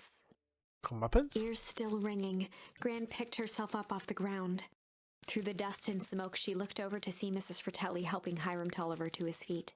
She'd had to beg, borrow, and steal to acquire those explosives. How many nights had she spent visualizing how she'd use them to make things right? And now, her one shot at destroying the source, that damned hole that swallowed so much of her life, was gone. Traded for this jagged hole in a wall and a foolhardy shot at rescuing Rollo. With Fratelli and Tolliver at her side, she stepped through. It was a strange feeling. The last time she'd stalked this maze of hallways, it was in a different body. They quickly rounded a corner to find a group of clipboards guarding a door. Something worth guarding is probably something worth seeing. She leapt forward, brandishing her cane. If her last chance at vengeance for things lost was truly gone, she would just have to fight to keep what she still had. Ah, gut, die ist auch hier aus irgendeinem Grund. Okay.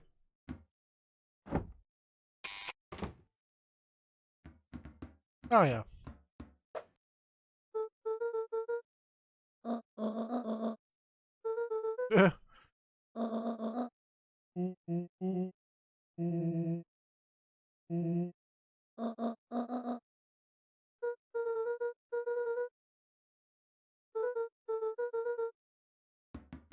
They made their way out from deep within perennial harvest, just as Solomon finished up his speech. Solomon pulled a glass vial from his pocket. In one smooth motion, he downed its contents. A triumphant smile grew across Solomon's lips.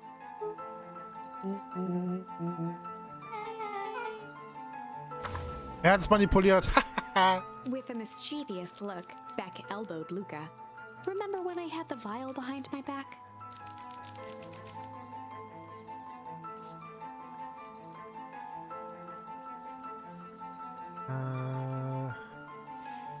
I might have tweaked his wonder potion with a little malice. Wer rauskommt.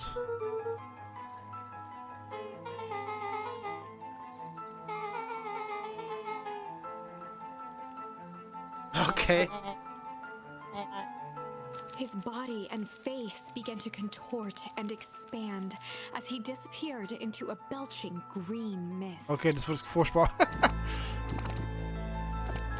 Sehen wir, was rauskommt.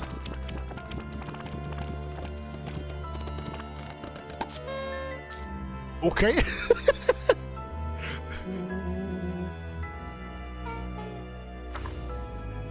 The crowd gazed in stunned silence at the now empty stage. The quiet was broken when William Kerr sprinted off stage and into the distance. He was never seen around Beacon Pines, or anywhere else for that matter, again. Watching the silhouette of Kerr disappear over the horizon, Luca began to laugh. First, a low chuckle that became uncontrolled, heaving laughter. Through his tears, he was vaguely aware that the crowd had begun to laugh with him. The end. That Weird. was unexpected. Oh ja. Perhaps a bit of an absurd ending for my taste, but who am I to say? I'm only writing the damn thing. Okay, das machen wir nochmal.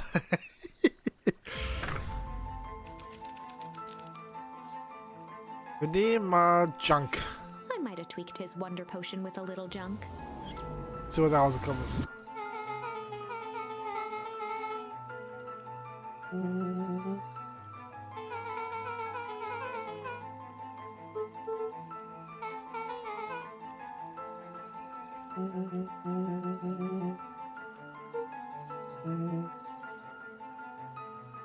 Okay. His body and face began to contort and expand as he disappeared into a belching green mist. Wenn das jetzt wird.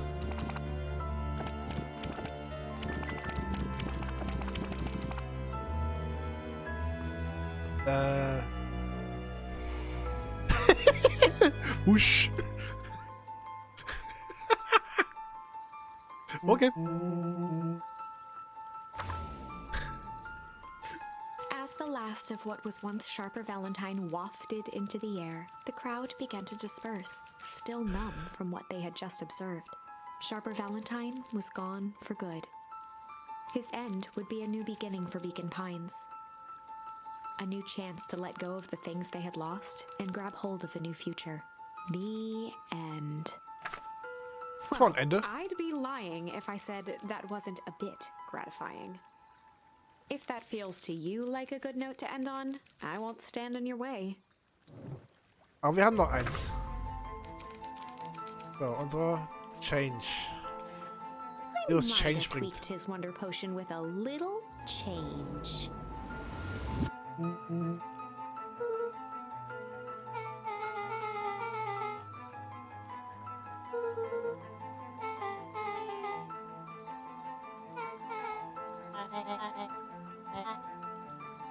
His body and face began to contort and expand as he disappeared into a belching green mist.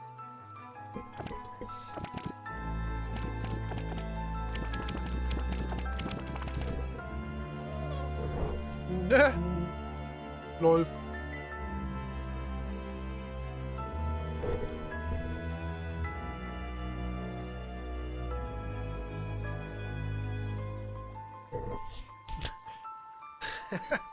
Das mit Change gemeint.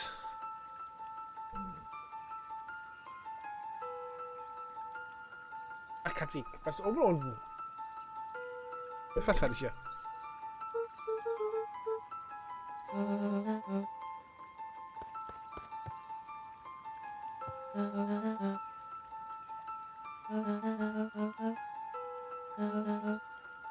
Eris awkwardly cradled the squirming child.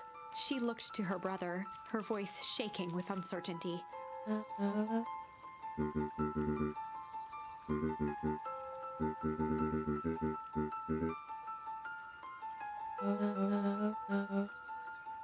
She looked back down at the infant with equal parts kindness and terror in her eyes. With a shake of her head, Eris addressed the crowd with a stern scowl.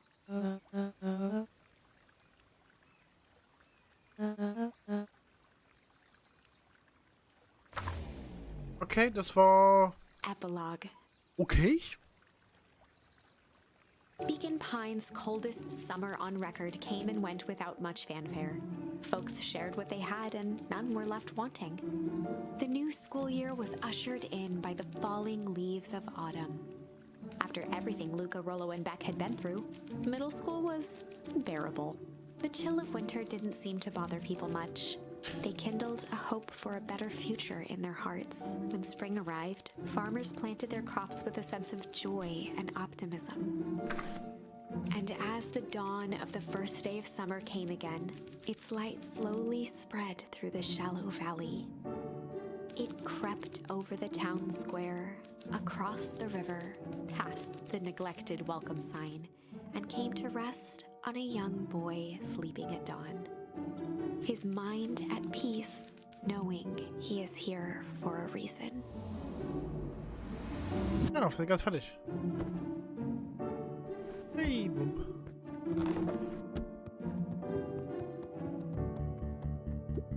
Over time, Eleanor began moving Walt's old things out of the closet and into storage.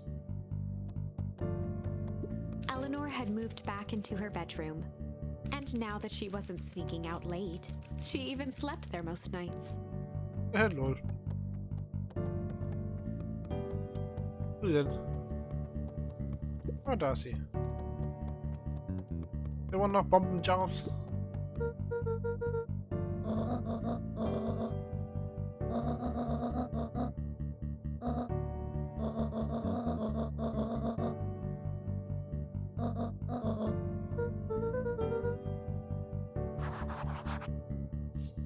Immer noch erwachsen.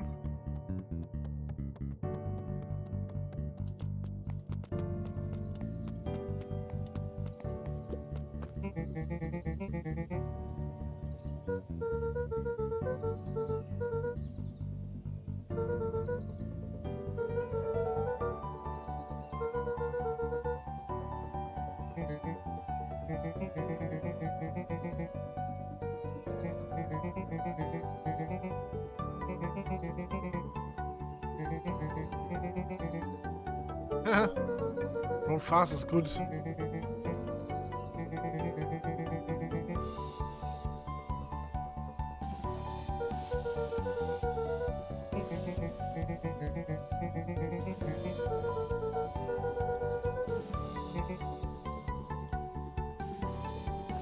wir gehen mal rüber. The road leading to Beacon Pines was long and uninspiring. A sort of natural barrier for the impatient. Das war nicht da.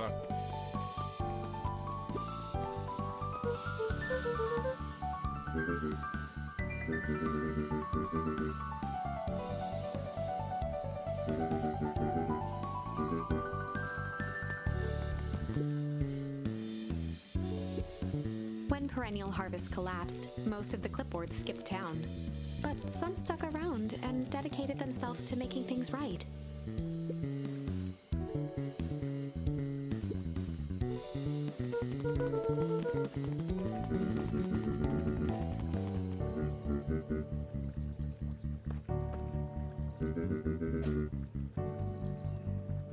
Okay, schon dirty. Slow and dirty harvest. Aber warum mal so völlig random die Bäume hin? Das ist ja völlig sinnlos.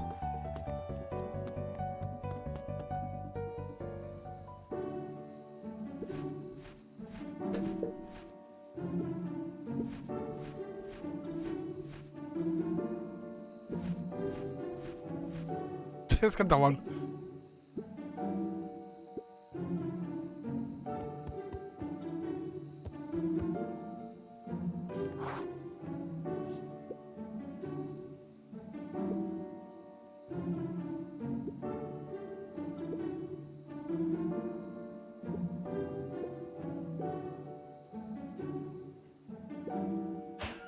Null.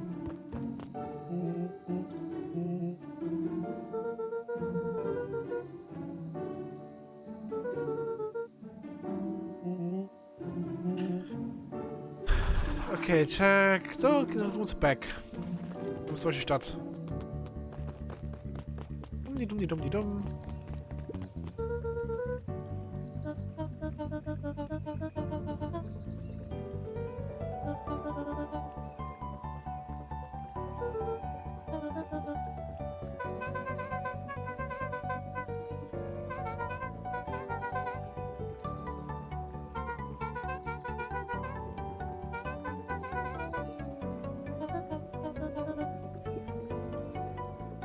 I'ma do that.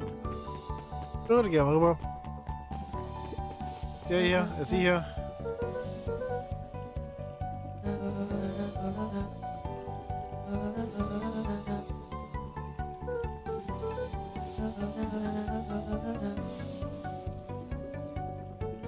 Plus World Domination.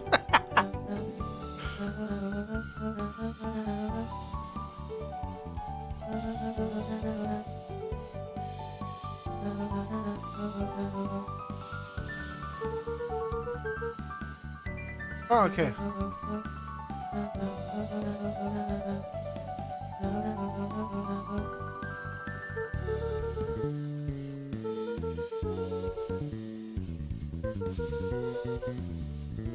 Eris did her best to ignore the tears welling in her eyes. Der Schaper kann sich nichts mehr erinnern. Das ist cool.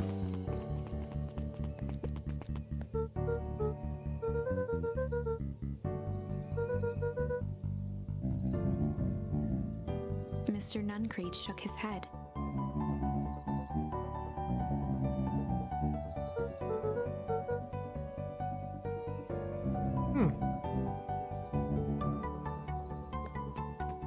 Die denn hier? With perennial harvest gone, the transportation tubes were left unused. Achso, sie macht daraus eine Attraktion. Maybe not completely unused. Null.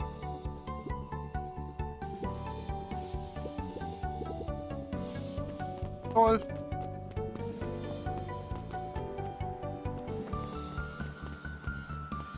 Halt Richtung, wir müssen da lang.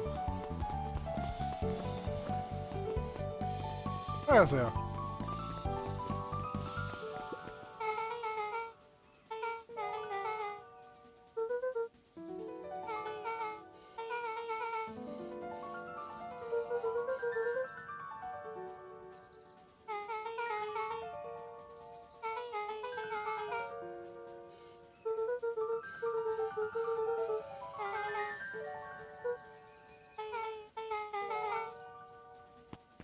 Surprise? Was für ein Surprise? Ah.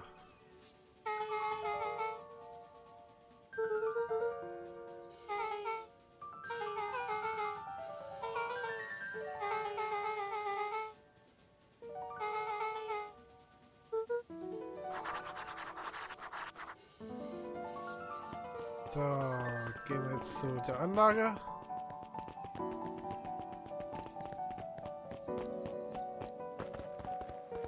Also, wollte Old Pig in Pine, das heißt, Schneestadt ums richtige Grab.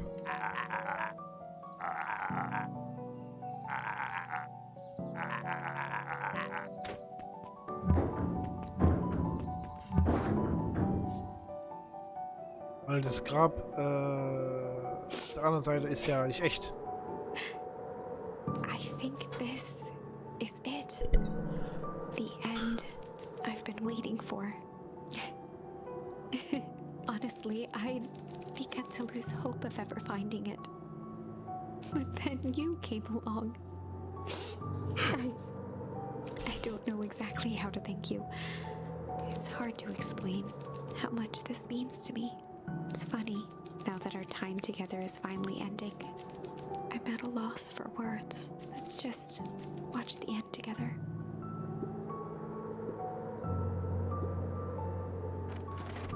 Kalt hier?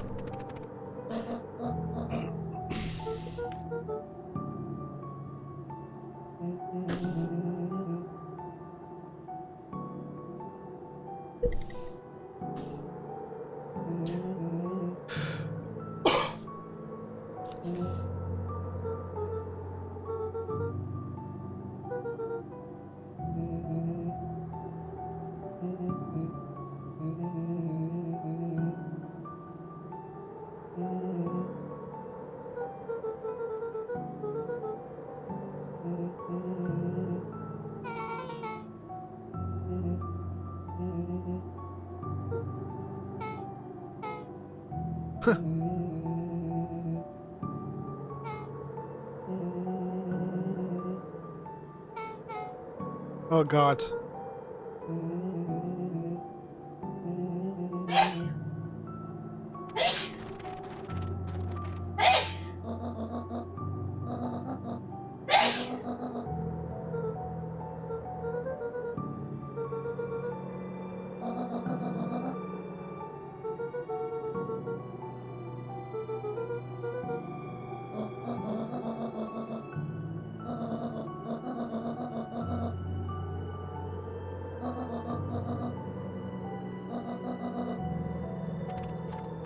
Tja.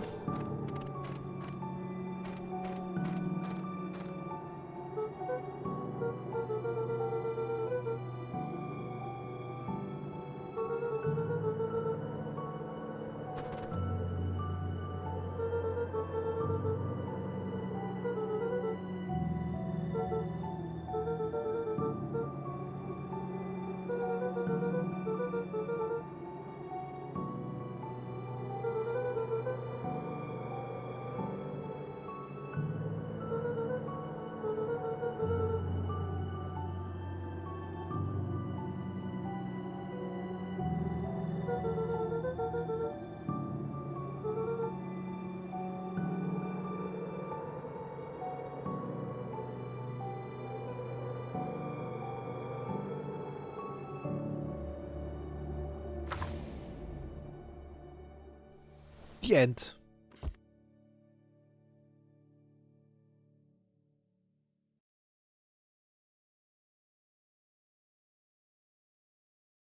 Kannst du noch raus?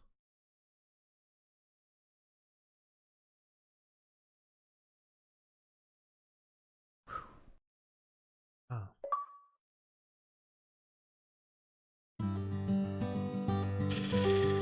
Oh, das war doch schön. Noch geschafft. Länger als ich gedacht habe.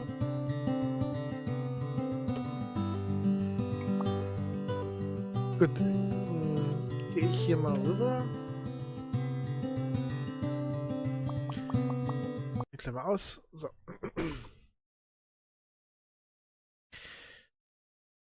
Dann werde ich mich jetzt mal verabschieden. Wir sehen uns dann morgen wieder. Ich wünsche euch eine schöne gute Nacht. Bis zum nächsten Mal. Ciao, ciao.